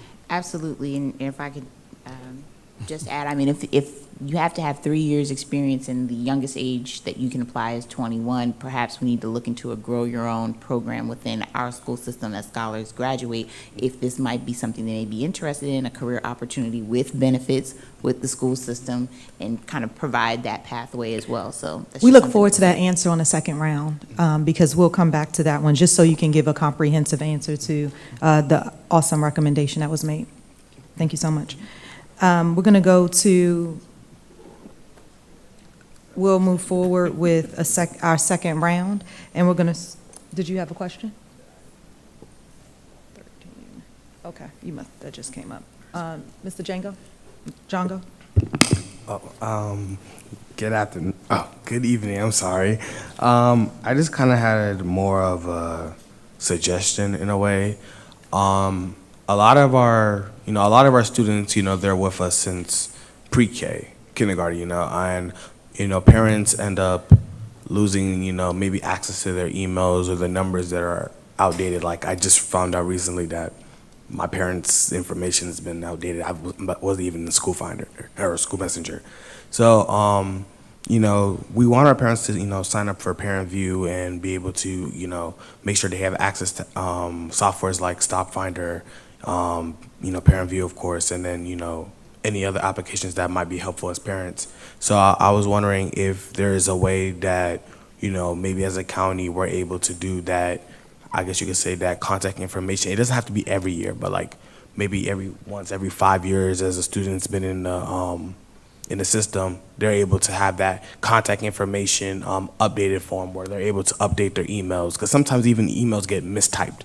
So yeah, we might be sending an email for parents to just sign up for Parent View, but then they're not receiving it because the email's mistyped or written. Because most of the times we use the paper, like back then, but maybe now we all use computers, so still it might be a little bit better now. But I think that's, something that could be really helpful for our parents so that they're able to stay connected, not just with their schools, but with us as a district. And yeah, thank you. Thank you so much. We're gonna, is the record, you don't need it.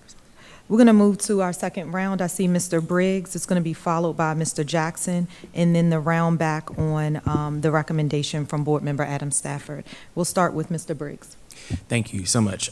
So I did want to go back to staffing, and I know we talked about staffing, and I know that people have heard that there's a bus driver shortage.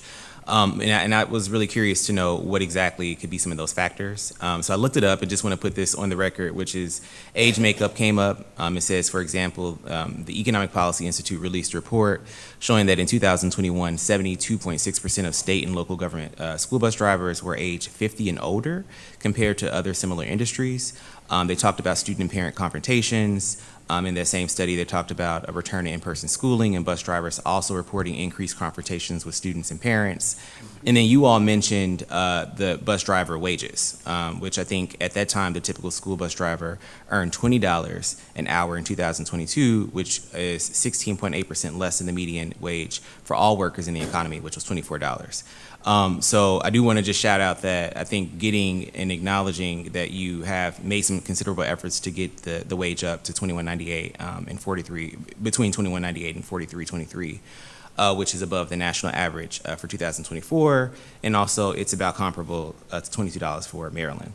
But still, the data continues to show, and as you all mentioned, that we have a bus driver shortage below pre-pandemic levels. So I'm just want to say, and maybe this is something for later, to share with board members what we can do to support with advocacy here or championing any policy initiatives. When we're talking to legislators, when we're in Annapolis, when we're talking to county officials, what are the things that you all need as far as policy levers that we can support with? And would love for you to share that. And then the other thing is there was a presentation on covering open routes. And so I want to recognize that when we're talking about this, we're talking about people and we're talking about humans and not machines. And so I know that you shared that in order to cover open routes, you're doubling drivers in tiers 1 and 2. I just want to know, is that working efficiency-wise? I know it's likely something that has to happen since there are open routes, but is this the best solution? And then when I ask this, I'm also thinking about the fact that we have the driver shortage issue, and we have bus drivers coming to school board meetings and really saying that the conditions can be better. So are working conditions being taken into consideration when we're making the decisions to help retain drivers and not push them away from the field because they're covering these extra routes? So thank you so much for that comment, because we definitely are working in concert with our union partners around the extra strain that it represents when drivers have to double and sometimes triple routes. And so that is an ongoing point that we continue to monitor with our union partners. The plus-in memo that allows drivers to be compensated for that additional work was one demonstration of the fact that we know that it's additional work for them. And I would just like to point out, there are instances where the doubling does work just because of the limitation or the less number of stops that we're making. A lot of apartment complexes where the bus can go pick up a full bus load, go back to the school, and still manage to go back out and make it back in a decent time where the bus is still on time. So there are instances where that works. Thank you so much. Board Member Jackson? Thank you. I just wanted to go back to my last question. And I'm definitely on your side, and I want to see our transportation plan succeed. But I just want to make sure that the community actually understands the numbers that they're looking at. And when you say an increase in the median by 12.5%, I don't want us to think that that means that 12.5% on average, which, it could kind of be misleading. So that's why I would like to know. I think a more impactful statistic would be if we know the mean or the average. And if you don't have that right off the hand, that's okay too. Maybe we can get that later, because that can give us a little bit more color on exactly what we're dealing with. And I think that an increase in bus utilization in general is great. And that's definitely a feather in the cap. but I want to know that has the increase in utilization added to the length of the rides, our students, our scholars rides home or to school? Thank you.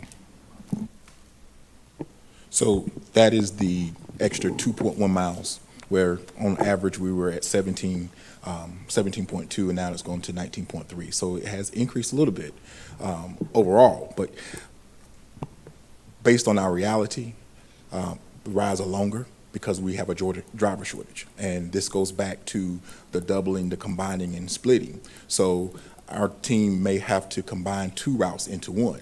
So where a trip was 15 minutes, now it's 30 minutes because they picked up an additional route, a trip to take to that school. So in this instance where we are right now, there will be extended rides. But on the theoretical point, they match what we're looking for in our plan.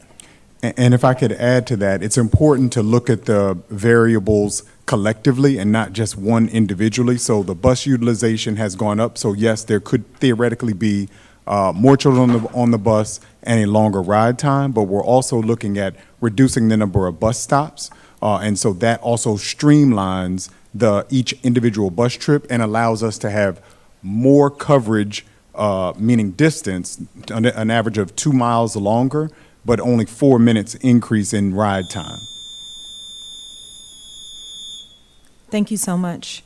I did want to round back to Board Member Adam Stafford's recommendation that she made. Did you want to say it one more time? Sure. So, from my understanding, the youngest age someone can become employed as a bus driver is 21, yet they have to have 3 years experience. And so my question is, how might we perhaps consider developing a Grow Your Own program with interested students as they graduate from our school system to enter into a career as a bus driver with benefits, working with the school system and providing them with maybe some type of training program to get their CDL and begin to work within the system. So that's just an idea, but I'd love to hear your thoughts on that.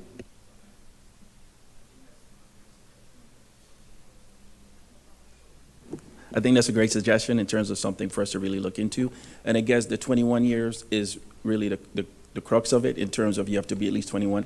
But that doesn't mean they can't transition into other positions within transportation as a segue, as an attendant, and then transition into like a bus driver. So that's something we can definitely look at and partner in. Yes, certainly young people are driving Amazon trucks, they're driving other, major vehicles. And so, if they don't start off as a bus driver, perhaps they can work their way up to that so we can build a pipeline for sure. Thank you so much. Thank you. Excellent. Thank you so much. Seeing no more lights, I will just ask my question. What work is being done with Stop Finder? You thought it was over. I know, I just have one. What work is being done with Stop Finder on ensuring that we're not only tracking the buses, but there's far too many instances that's still there about not being able to see it on the app? So if you could just talk to us about that, especially hearing the comment tonight. And I just know that we still see, I forget what the language is, but the one that's like not able to find it. Thank you. Yes, yeah. So what's important, what we've done to make sure that the consistency is making sure that we have the 4-digit bus number along with the 3-digit route number is displayed under your student card in that app. If you don't see that 4-digit number, then you're not going to see a bus. And I want you to let us know, because that's the effort that we're taking to make sure that that's displayed. That's our internal piece that we push. If you can see the 4-digit bus number and the 3-digit route number, you should see the bus. Now, again, if you get a message that says no vehicle location, Yeah, that's it. chances are that bus is not moving. The app tracks active GPS points. And so there's a setting that if that bus is sitting for a certain amount of time, it's not going to transmit any data. So that's that message that you see across the screen if no vehicle location. It's just that bus is still. And if it's longer than 5 minutes, please let us know, because that's something that we would want to know on making sure that we're consistent about providing accurate data. In addition to that, if I can, Board Member Walker, is that we're really pushing the communication. For every bus change, we should get a message whether it's through the Stop Finder app or through School Messenger, that the bus has been delayed, it's been changed, we're doubling, we're splitting. That's the piece that's new this year, and that's the piece that we're pushing our team members to make sure that's done in an accurate manner. Because outside of that app, what's happening, a lot of our parents are just not creating the geo alerts.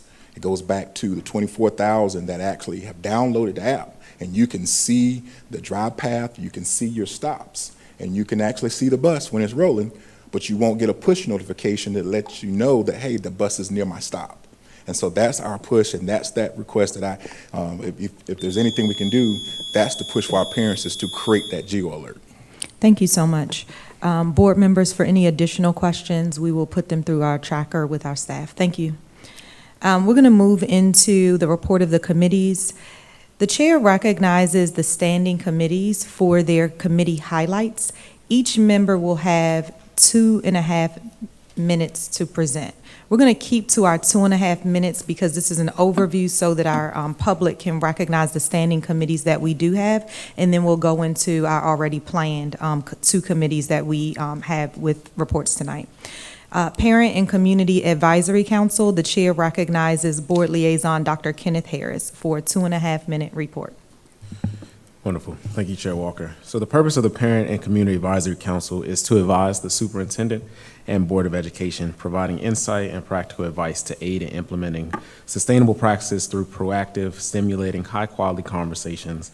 The Parent Community Advisory Council, affectionately known as PCAC, advises during and after the decision-making process to support the academic achievement of every student.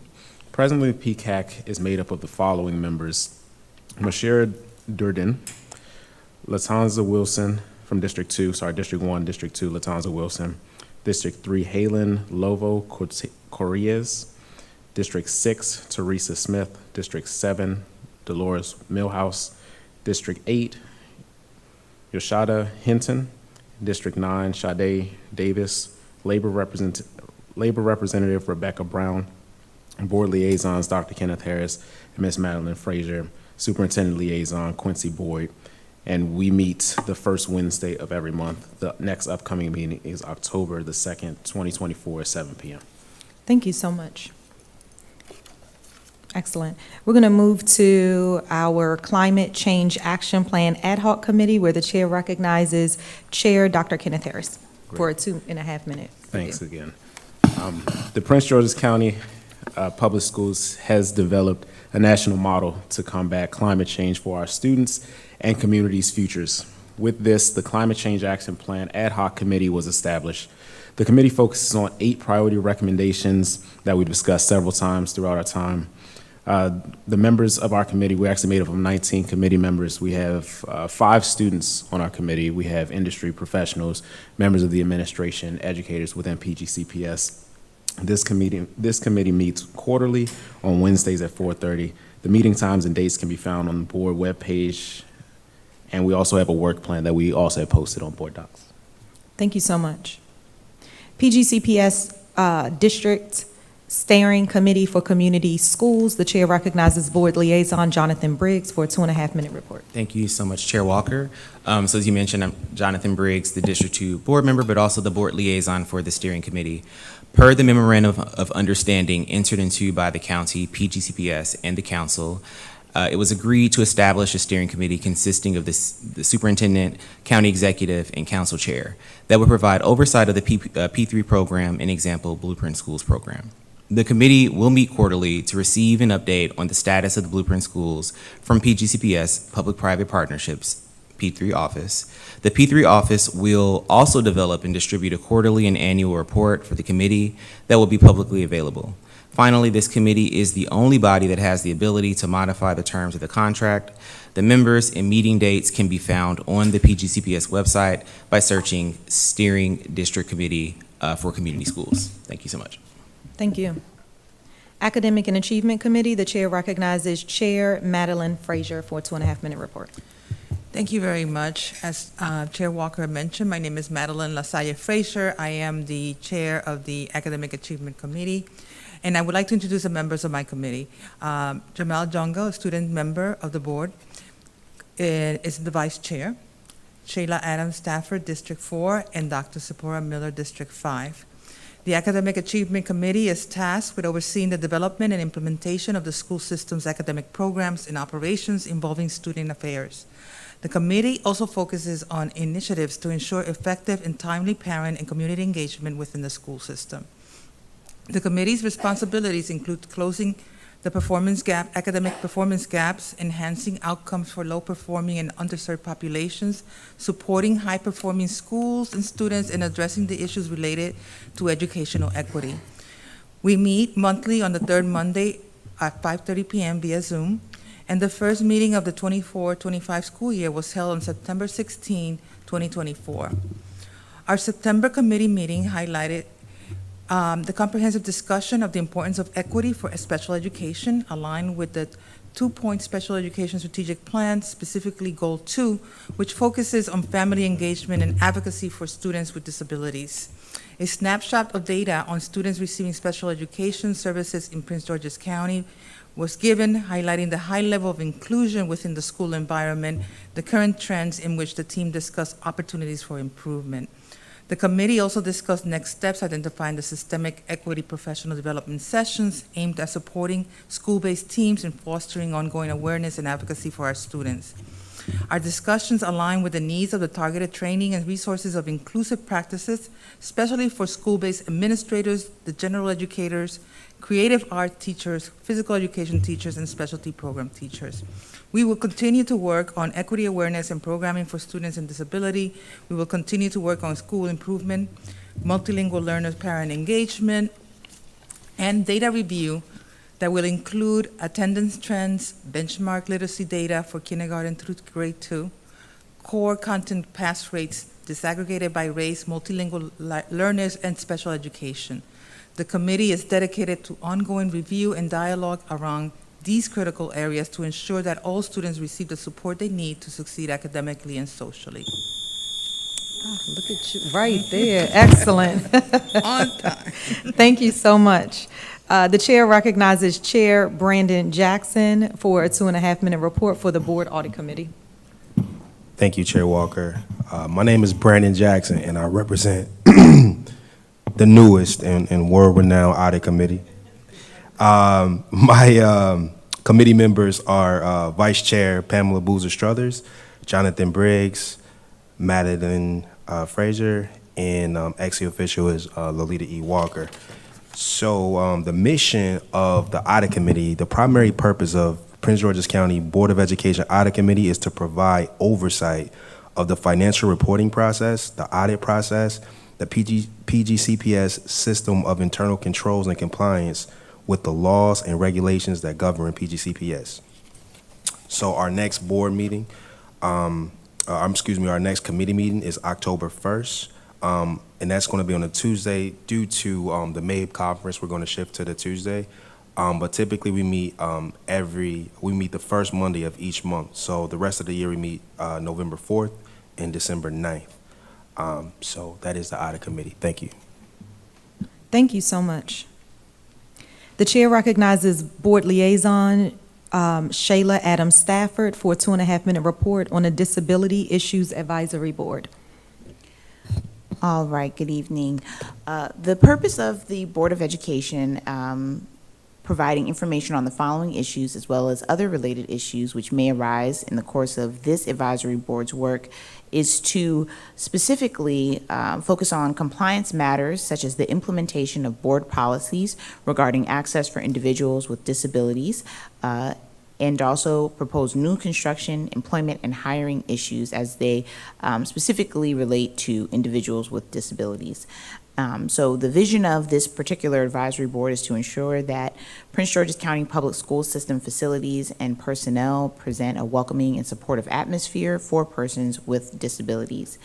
The mission of this advisory group is to cultivate equal opportunity and access to PGCPS schools for students, employees, parents, and the public regardless of ability. And so this is going to be a new advisory board, and I'd like to thank Board Member Briggs, and our former board member Jocelyn Rout for helping to pull this together. I think this is going to be a really wonderful way to increase transparency and community advocacy and involvement.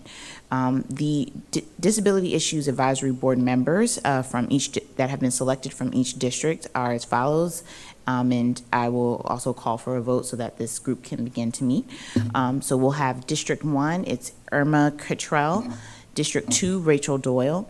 District 3, Erica Wingate Robinson and Sarah Byrne. District 4, Sylvia Amaya. District 5, Alita Jerry Carter. District 6, Teresa Smith and Stephanie Blackwell. District 7, Brittany Patrick. District 8, Sharice Vickery. District 9, Samantha Dawson Williams. Our student board member will be also a member of this advisory committee, Jamal Jongo. Our CCAC PG designee will be Janie Payne, and our Office of Special Education representative will be Trinell Bowman, and an alternate will be Keith Blackson. So I would like to move that we approve these members of the newly formed Disability Issues Advisory Committee, Advisory Board. It's without objection. It's Okay. approved. Okay, thank you. Absolutely. Thank you so much. We'll next move to Operations, Budget, and Fiscal Affairs Committee report, followed by Policy and Governance Committee report. For Policy and Governance, we're not going to turn on a timer, but we're going to be very close to 2.5 minutes. Operations, Budget, and Fiscal Affairs Committee. Established by Board Policy 8100, the Operation, Budget, and Fiscal Affairs Committee is required to present its committee charge and introduction to the entire board in the fall. In keeping with Board Policy 8100, the OBAFA Committee, on behalf of the board, is charged with reviewing issues involving school system operations, budget, and fiscal affairs.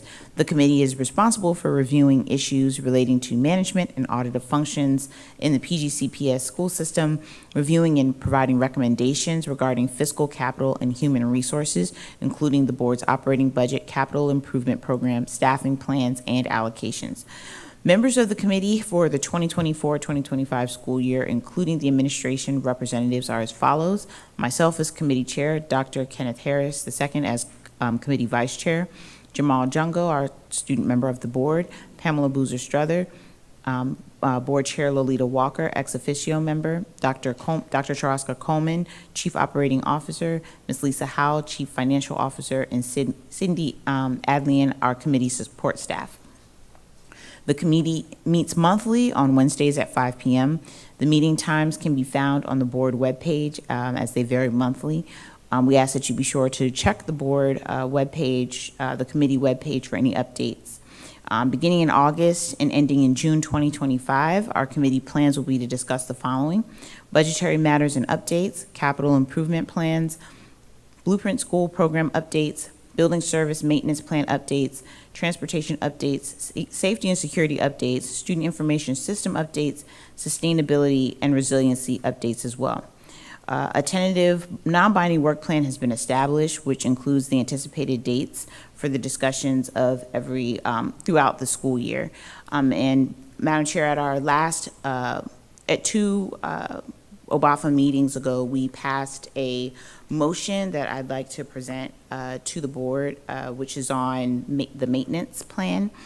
And so I move that the administration's maintenance department provide the board with an audit of their maintenance program, inclusive of cost, delivery, and quality of the projects. And that motion was adopted at our OBAFA meeting.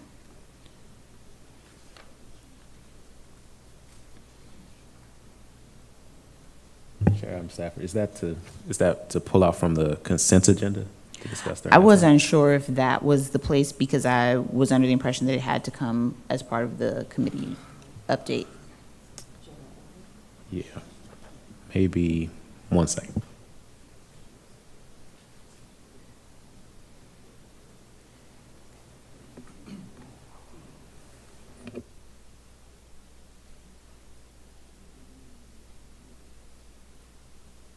Okay, thank you, Chair Adam Stafford. Can you restate the motion? Thank you. I move that the administration's maintenance department provide the board with an audit of their maintenance program inclusive of cost, delivery, and quality of their projects. And this motion was adopted 2 OBAFA meetings previously.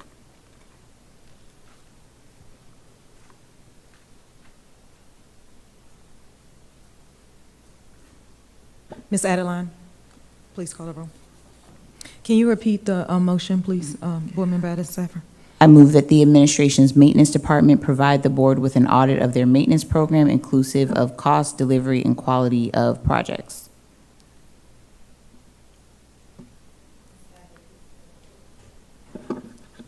And did you have a timing on that? Yeah, we will take discussion. In terms of timeline, when it would be completed or the audit? Yeah, it came out of the. Yeah. So, I mean, I'm hoping that this would be like within the next, 6 months. It may take longer, but I think that this is something that, based on what we've discussed in OBAFA, that the board needs to look at. Excellent. Let's open this. Thank you very much for the clarity. We'll open for discussion before we take the roll call. Seeing no hands, are there discussion? Did you have discussion? Is there any discussion, colleagues? No, I understand. Thank you so much. Ms. Adlai, please take the roll. I just want to, really quickly, before we take the roll, if you can just restate the motion with the timeline, 6 months, please, of what you have down. Do you already have it? The motion was that the administration's maintenance department provide the board with an audit of their maintenance program inclusive of cost, delivery, and quality of their projects within 6 months. Is that clear to the administration, or did you have any questions? Thank you so much. Ms. Adlai, please take the roll. Just a quick point of information, if I can. Chair Adam Stafford, I don't recall what timeline we said in OBAFA, but maybe we just pull it. Yeah, we didn't clarify one, but because Chair Walker asked, I'm saying 6 months. I mean, if you have a suggestion, I'm open to that, because it wasn't specified during the meeting. Sure, yeah, I'm thinking a 6 month window due to, right now we're passing this maintenance plan, but I'm thinking in preparation for next year. So that was my reasoning for 6 months, in order to do a comprehensive audit.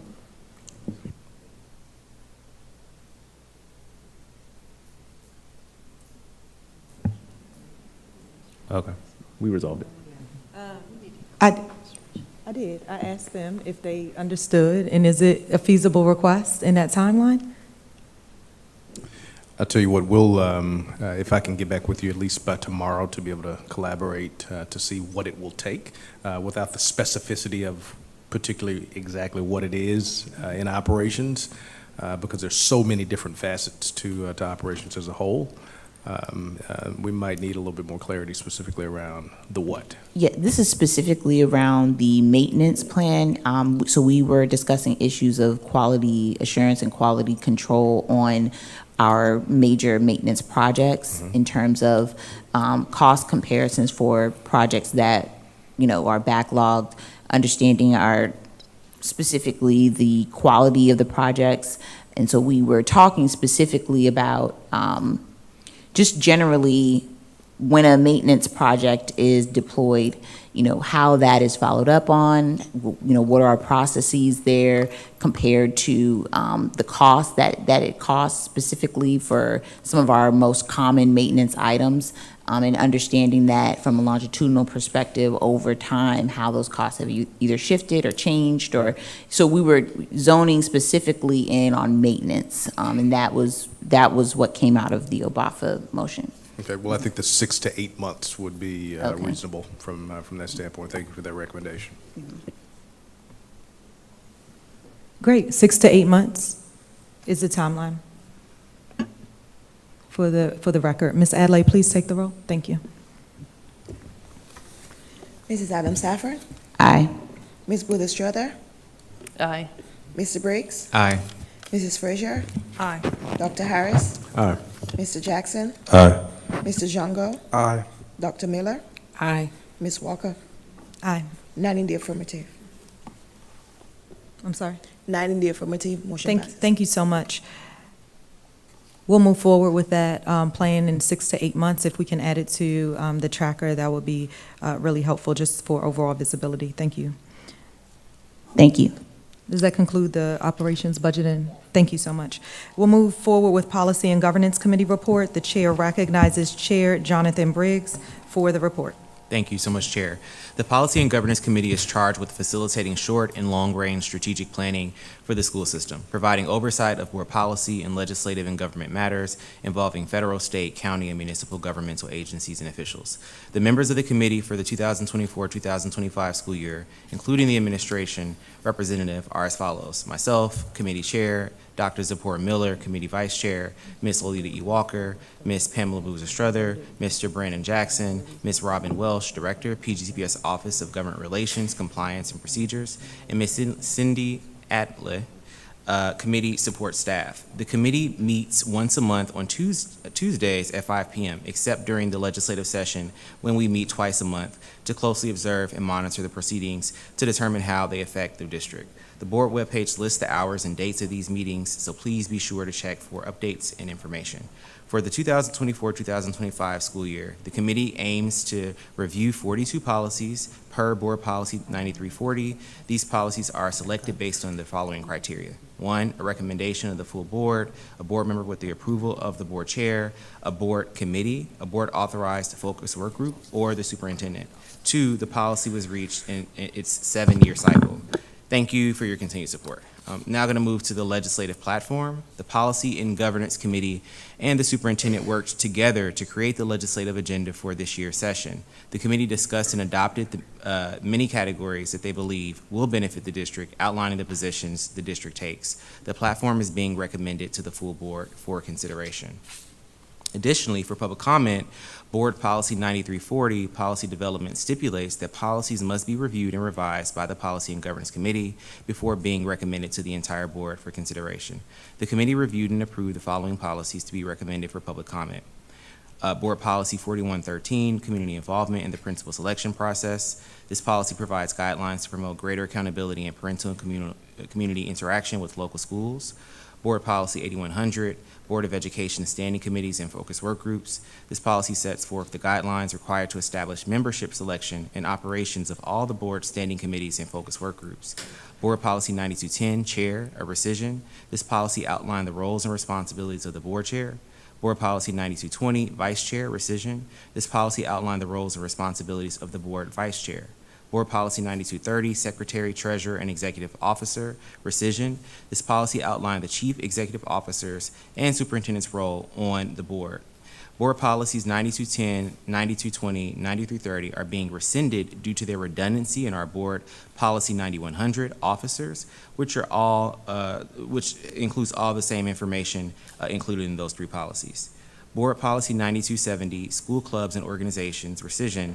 This policy outlined the board members' authority to compel action. This policy is being rescinded due to its redundancy as Board Policy 0108, Code of Conduct, added the same information. Board Policy 9361, Meetings, Time and Place, rescission. This policy provided guidelines on how the board should schedule regular meetings. And Board Policy 9367, Meetings, Quorum and Adoption of Formal Action, rescission. This provided guidelines on how to determine what constitutes a quorum. Board Policy 9361 and 9367 are being rescinded as well due to the redundancy of the information captured in our newly adopted rules of procedure. The committee recommends that the policies be considered for public comment. And finally, policies for first considerations. The Policy and Governance Committee discussed the public comments on the following board and approved them, that they be recommended to the full board for first consideration. Board Policy 0116, Wellness, Nutrition, and Physical Activity. This policy promotes student wellness initiatives through a coordinated school health model. Board Policy 2801, Safe and Supportive Schools. This policy outlines the approach to maintaining safe and supportive school and workplace environments. Board Policy 5121, Grading and Reporting for Elementary and Secondary Students. This policy provides guidelines for standardized grading processes, reporting of grades to parents and guardians and students, and grade change authorization. Board Policy 3517, Security of Buildings and Grounds, Rescission. This policy was developed to provide protection, develop the necessary security systems, and organize the personnel approved so that the Department of Security Services can perform the protective services required. Board Policy 5125, Student Records, Rescission. This was developed to keep the student records confidential and safeguard them from those who might use them for other than legitimate purposes. There are only 5 more. Board Policy 5126, Student Information Rescission. This policy was developed to provide guidelines under which student information can be provided to entities.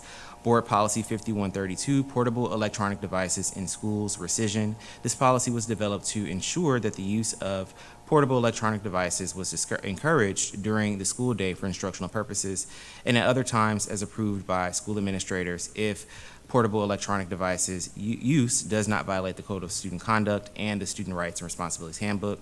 Board Policy 5134, School Clubs and Organizations, Rescission. This policy was developed to govern how school clubs and organizations function.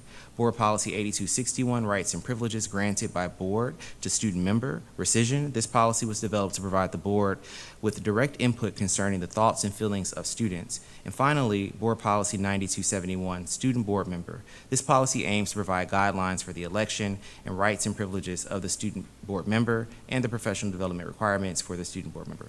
The committee recommends that the policies be considered for first consideration. Thank you. Thank you so much. And for, just for the public, for first consideration, it means to go to the committee. Yes. Thank you so much. If there are no objections, policies 4113, 8100, 9210, 9220, 9230, 9270, 9361, and 9367 shall go out for public comment. Hearing no objections, they will move forward for public comment. If there are no objections, policies 0116, 2801, 9271, 5121, 3517, 5125, 5126, 5132, 5134, and 8261 are approved. To move to committee. Hearing no objections, we will move forward. Mr. Briggs, I apologize for this, but did you review the legislative? You didn't review the legislative platform while I was gone, right? I just mentioned it, but you know that's like 12 pages. No, I do of understand. lots of, yeah, so what I'm just we'll be back to adopt those. It will be publicly available once we approve it, but yes, it will be available for the public to see. Thank you so much. Yeah.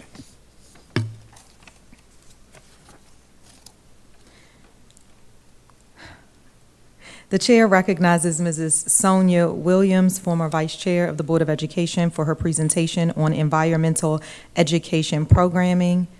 Thank you, Ms. Williams. Good evening, good evening. Good evening. I'm so happy to be here again in this building. Thank you, Madam Chair and Superintendent House, for allowing me to present to you tonight, and I'm excited to be here. I spent 9 years here representing the dynamic District 9, and I served as vice chair of the board for my last 2 years on the board. My name is Sonia Williams. I am currently the program manager for the Clean Water Partnership at the Corvius Infrastructure Solutions. We construct and maintain stormwater management devices throughout Prince George's County in partnerships with the Prince George's County Department of the Environment.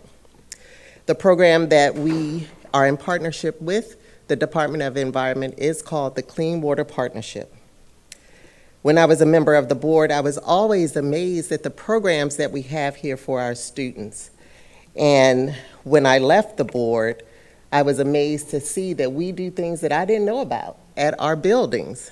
So for me to find out that we actually are in partnership with the Department of Environment to construct stormwater management devices, and we build outdoor classrooms to educate our students on how those devices work, I was like, where was I?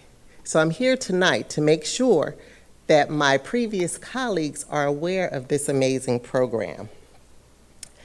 I'm joined here with my colleagues from the Clean Water Partnership, Mr. Roland Jones, Miss Mary Roman, and Miss Kendra Bierman. Tonight, we will share information with you about the Clean Water Partnership, a program that we call the Treat and Teach program. Our stormwater management devices treat the stormwater that leaves our school buildings, and then our students learn how those devices work. I will now ask Mr. Jones to join me here at the podium to introduce the Corvius Infrastructure Solutions and the Clean Water Partnership Program to you. Mr. Jones? Good evening. Thank you, Sonia. The Clean Water Partnership is the world's first community-based public-private partnership dealing with stormwater management. The partnership really covers three aspects: to increase the water quality and quantity within Prince George's County, to develop economic development programs to ensure that businesses within Prince George's County would have an opportunity to participate in this program, and to do education to the public school system, which is what we're here tonight regarding. The program was created in 2014 by Adam Ortiz, Larry Kaufman, and myself within the Prince George's County government.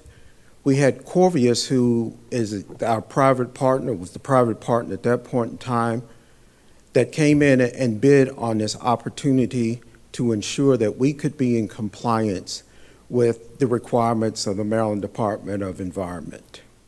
The program has managed over $350 million within Prince George's County. We have a mentor-protege program, which helps firms within Prince George's County develop skill sets, but most importantly, because of the program, they not only go through a program to be better business and entrepreneurs, they actually have an opportunity at the end of the program. A mentor-protege program without opportunity are simply words on paper. So we made sure that incorporated in this public-private partnership would be opportunities. 78% of our spend in this program has gone to small and diverse local businesses within Prince George's County. The other aspect that was always key was to make sure that we could educate people to the value and the benefit that we brought regarding water quality and water quantity.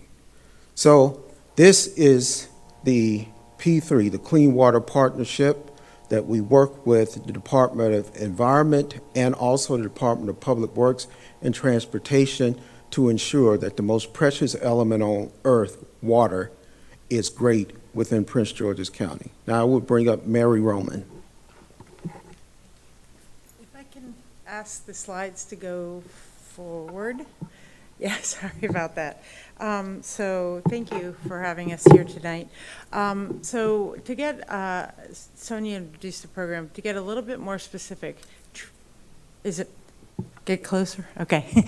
The Treating and Teaching program is part and carried out through the Clean Water Partnership, as Sonia and Roland had mentioned. So I'm going to talk to you a little bit about what treating and teaching is. So treating first is creating a best management practice, stormwater management practice, to provide treatment of the water, stormwater runoff. And the teaching part is basically to educate the students about that BMP and what it's doing for the environment. So keep going.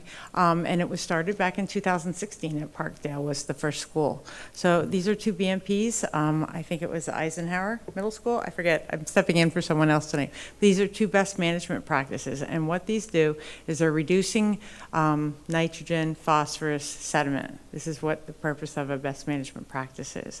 But what's interesting, because this is a partnership again with the Department of the Environment, these best management practices serve to help Prince George's County meet the requirements of the Environmental Protection Agency, right? So we're providing a benefit to the county to help them meet their program goals. Next slide, please. And so far, we've put in 62 best management practices throughout the county. So that's pretty good. That's pretty exciting. So this is reaching over 40,000 students. These are students that see these best management practices every day when they show up at their schools. But what's really exciting is the next slide, going into the teaching, is as part of the best management practices, we're also constructing outdoor classrooms. These outdoor classrooms contain several items. They have a place to store materials they have seating, they have ADA access and availability, and they provide an environment for the children to come outside and to be provided education about the best management practice. And Kendra is going to come up here in a minute to talk a little bit about that education piece. Next slide, please. Thank you for all your flipping. So far, 39 classrooms have been installed. We're trying to get closer and have the more matchup between the best management practices and the classrooms, but this is quite a few. I was excited to go to Ardmore Elementary School to their best management practice planting event and ribbon cutting, and very soon Ardmore Elementary will also have a classroom. So that's what we're trying to do, is catch up to have both. So the next slide, please, and my last slide is, so last year we decided we needed to make sure that we were looking equitably across the entire county and making sure that we had kind of a consistent number of classrooms and BMPs throughout the 9 school districts, and looking at this factor. So this is really helpful for us to make sure that we're focusing throughout the county and the different school districts. And we're pretty excited because already now this year we have 9 schools that we're starting up to move forward with BMPs and classrooms to construct those. So which is also exciting now to hear Kendra Bierman, my colleague, talk about some of the educational outreach activities that have occurred through the Treating and Teaching program.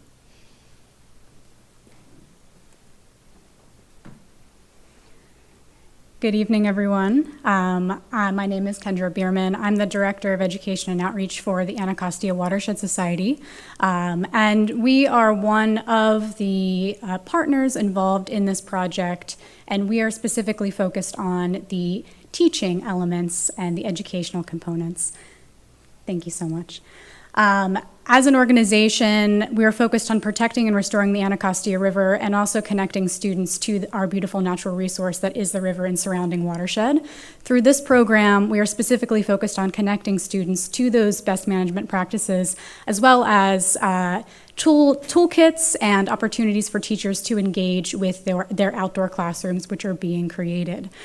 So we really do aim for students, teachers, and facilities managers of our schools to gain an increased understanding of stormwater runoff and the threats that it poses to local waterways across the district.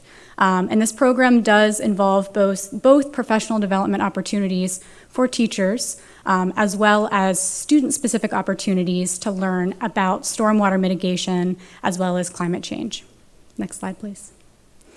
So our teacher professional development, we have really 2 core elements. One, we call our Stormwater 101 session. This is a convening opportunity where we bring all of the different partners of this program together.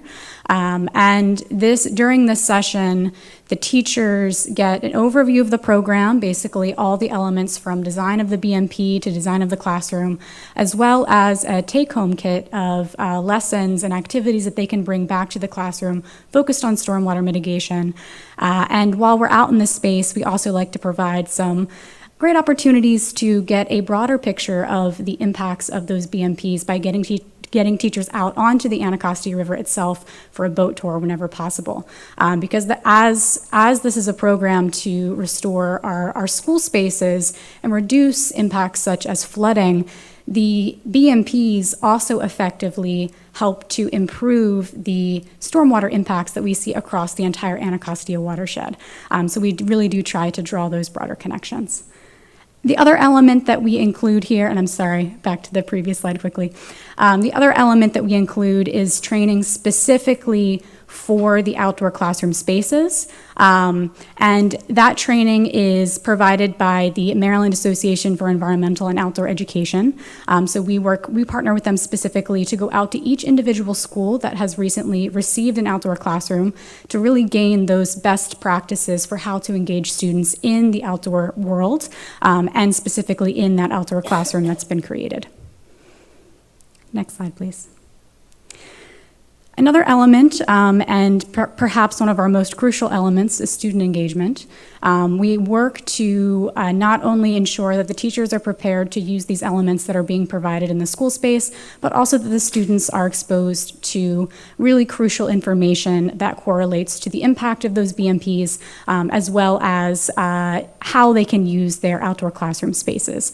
So the Anacostia Watershed Society provides stormwater and watershed intro classes for all of the new schools that are brought into the program, where our educators actually go out to the schools themselves and provide hands-on activities with the students focused on, what is stormwater, how do we best mitigate it, and what do those best practices look like in your school space as well as the surrounding watershed. In addition, we coordinate field trip opportunities for students across the district. The Anacostia Watershed Society is just one of the field trip partners that we coordinate with. The Chesapeake Bay Foundation is another example of a partnership where we provide transportation as well as program fee coverage for students to go out and really gain more hands-on learning opportunities in the realm of stormwater and watershed stewardship, as well as opportunities to gain skills to be prepared to potentially enter the green careers pathways that we really do want students to become excited about through this programming. And this is a relatively new element of the program. Last year, we really introduced all of these field trip opportunities with our ability to provide 36 field trips across the district. This upcoming school year, we're hoping to expand that to 60 field trips. Next slide, please. Another element of this program that we support is the Student Environmental Alliance Summit. This is a summit that's been going on for quite some time, and it's coordinated by the Schmidt Center, the William S. Schmidt Environmental Education Center. And through this program, we work to provide resources as well as hands-on opportunities, such as boat tours again, to get students out on the river and really understanding the impacts that we have on a daily basis.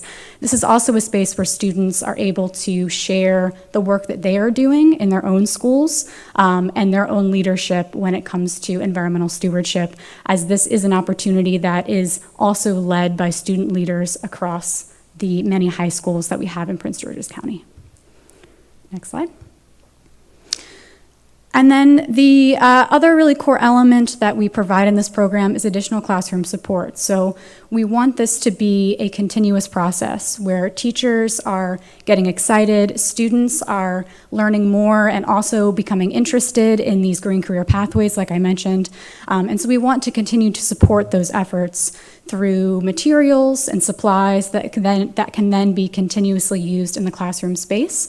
So last year, one of the things that we did is we provided Enviroscape models, which are watershed models, to all of the high schools that are teaching biogeochemical systems. And now those models are being actively used in that curriculum. We also provide what we call Go Green grants to any teachers that are interested in really providing additional greening opportunities and educational opportunities to their students, such as vegetable gardens, native plant gardens, or any other opportunities that really focus in on environmental literacy. So some of the photos that you see on the right-hand side of the screen are really focused on that effort. Next slide, please. And then this is just a general overview of impact through 2024 and projected through 2025, and we are looking to really double that impact over the next year. And with that, I'm going to quickly pass it over. Thank you. Thank you so much, Ms. Kendra. So as you can see, we're doing a lot here in supporting the school system in the environmental education. And for me, every day when I drop my son off at Frederick Douglass High School, Mr. Django, there is a best management practice device there. And for me to now understand what it's doing for the environment, I wanted to make sure that you all knew that this is what's happening in the school system. So I'm excited to continue to work with you all in educating our students and providing opportunities to educate our students in the environment. Also, we are, this coming year, increasing the connection with some of our other professionals that do this work, our architects, our landscape architects, our contractors and things like that, so that they know, students will know there are jobs available in the environment, and they look like them. So as you can see, we have a very diverse cohort of peers here. Our staff and our contractors are very diverse, as Mr. Roland Jones mentioned. We spend about 78% of our money in the small minority business, local businesses here in the county. So if there are no questions, I'm going to bid you all good night. I think there are a couple of questions. Okay. And so as the lights pop on, what I would love to say is thank you so much for bringing the awareness of additional programming that's happening inside of Prince George's County. It's always so exciting to see how the impact is being made. So let's go ahead and go to questions. Remember, board members, 2.5 minutes total for your question and a response. First, we will go to Dr. Zipporah Miller. I am so excited to see this. As a science educator, former science supervisor here in Prince George's County, I lived the dream to see an outdoor classroom, and to see this is so exciting. This gives our students the opportunity to recognize that learning spaces are not limited to an indoor space, but more importantly, it makes the curriculum relevant to them. You know, when they're learning science, they can actually see it on a day-to-day basis. And I think one of your team members said it, and then introducing them to a career path all in one. Yes. I remember the day when we would have to schedule them to try to get them to the William Schmidt Center and make sure every student in the 5th grade got there. Now they can actually just go into their back of the school to an outdoor classroom. So I just want to say kudos. I want to say thank you. I can't wait to come visit one of them. So I want to schedule a visit to one of the outdoor classrooms as soon as possible. I remember looking at the map just a few minutes ago, and I was looking on the wrong side, and I was like, there are none in District 5. But there are actually 5 in District 5. So I am excited to see it. Thank you, and kudos for providing this opportunity for our students. You're so welcome. Thank you so much. We'll move to Board Member Boozer Strother. Thank you so much, Chair, and thank you to Sonia Williams and the entire team for the presentation. I just wanted to thank all of you on behalf of the Climate Change Action Plan Work Group. That a few of you were experts to help guide our stormwater management section of the plan, and we couldn't have done it without you, and we acknowledge that the base of this plan included 5 or 6 really key areas in the school system, and this Clean Water Partnership was absolutely acknowledged as that base. My question is, I know that when the program was launched, there seemed to be a significant amount of county funding, that many projects were done in it would seem like a short period of time. Doesn't seem like the projects are moving at that same pace. I was wondering what is the funding mechanisms to say double these in a shorter period of time? The funding source is still the same. Prince George's County Department of Environment supports the funding.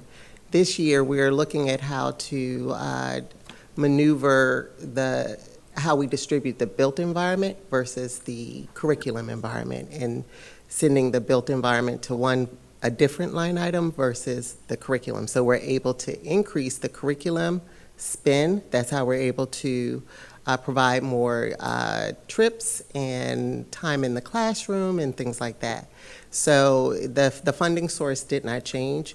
We had a slowdown due to COVID and things like that, but we're gearing back up, which is why there is 9 schools in the pipeline to be designed and produced.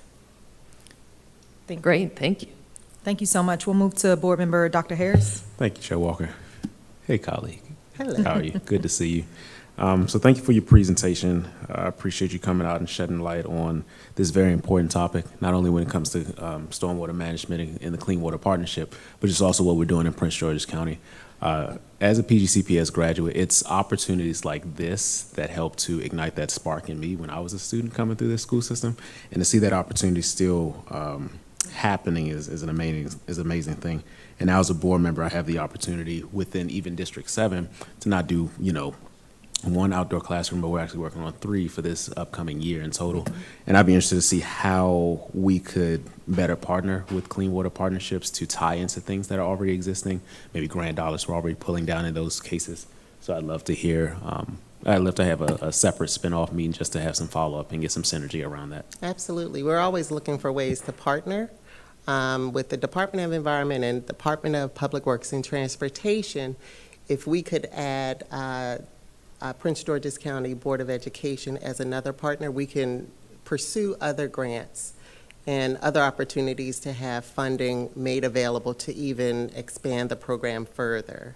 There is a gap, as you saw, between where we have the BMPs, the stormwater management devices, and where we have classrooms. Our goal currently is to reduce that gap, and we will our attempt is to build the best management practice and the classroom at the same time. That gives students the opportunity to not only see the construction of these devices, but also immediately go into learning about those devices. There has been a gap between when we finish the device and when classrooms are built. We're trying to now reduce that gap and build them together, so they can see the full cycle of design, construction, and then learn how these devices are useful in the environmental space. Yeah, I think tying into that full life cycle would be great. But thanks, we'll be in touch, okay? Absolutely. Let's recognize our SMOB, Jamal Jungle. Hi, Ms. Williams. I don't know if you know, I actually know your son. Yes, I know. Yeah, we're classmates. Great individual. I wanted to say that I actually am really impressed by the I'm really impressed by the presentation, and I want to say that I kind of wish that I'm able to kind of join this program. Since I'm a specialty student, I don't get as much time to be like geochemical or be able to see the outside as much. But I do see, most of it in my school, and I can say it is working, it's effective, students are learning, and it's actually really great. And I actually wanted to know, how does your team plan to, get more schools involved into this program? Is there like a specific strategy or marketing situation? I just wanted to know that. So I'm going to bring Ms. Kendra up to speak on it, but we have certain requirements, and some of them are what they call environmental justice areas, typically urban environments. And then we're trying to be equitable across the county as well. And so I'm going to bring Ms. Kendra up to speak a little further on the selection of schools.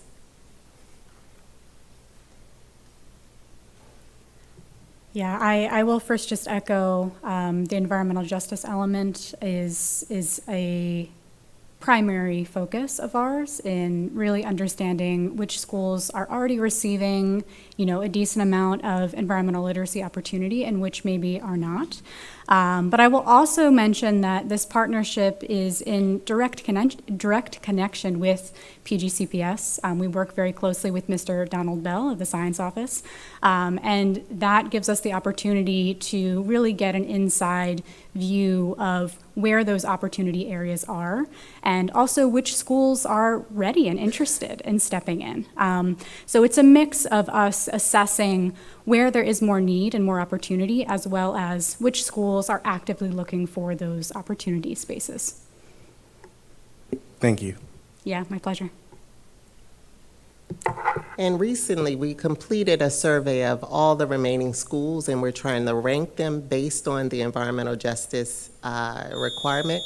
And we're also looking at the school board locations that are deficient with the classrooms. Thank you so much. We appreciate you staying and you giving that presentation to the entire team. We appreciate you. Thank you so much. Okay. Colleagues, we are moving steadily, and we are moving to our consent agenda. The chair recognizes Superintendent House to introduce agenda items 15.1 through 15.12 under the consent agenda for board approval. Thank you, Madam. Thank you, Madam Chair. As you indicated, 15.1 through 15.12 require board approval of proclamations commemorating 15.1 World Space Week, 15.2 National Day of Writing, 15.3 Reading for the Record Day, 15.4 National Bullying Prevention Month, 15.5 Red Ribbon Week, 15.6 Domestic Violence Awareness Month, 15.7 Approval of Proclamation for the 24-25 PGCPS Special Education Staffing Plan for State Fiscal Year 25, 15.8 Approval of the FY25 Comprehensive Maintenance Plan, 15.9 Request for Proposal, RFP, 14-24 Provide voice and data installation maintenance service for various locations, 1510 Fiscal Year 2024 Final Operating Budget Transfer, 1511 Ratification of the SEIU Local 400 contract, and then finally 15.12 Request for Approval of Contract RFP 009-24 Services for Prince George's County Public Charter Schools. Thank you so much, Superintendent House. If there are no objections, the consent agenda items 15.1 through 15.12 will be adopted unanimously. Thank you, colleagues. We'll move forward with 17.1. Under general order, we have capital improvement program for fiscal years 2026 through 2031. This agenda item was presented at the last board meeting as a first reader item, but because there is no agenda item called first reader any longer, this matter will be discussed separately. The chair recognizes Superintendent House to introduce agenda item 17.1, Capital Improvements Program for fiscal years 2026 through 2031. Thank you, Madam Chair. Item 17.1, as indicated, requires board approval of the Capital Improvement Program for fiscal years 26 through 31. Thank you so much. If there are no objections, agenda item 17.1, Capital Improvement Program for fiscal years 2026 through 2031 will be adopted. Seeing no objections, we'll move to 18.0, new business. Colleagues, is there any new business? Seeing none, we will move swiftly to 19.0. There being no further business, the time is now 9:46 p.m. and the September 26th, 2024 Prince George's County Board of Education meeting is adjourned. I want to thank everyone for coming out tonight, and to our online viewers, thank you so much for watching. Have a great night. Please stop the recording. Colleagues, please turn off your microphones.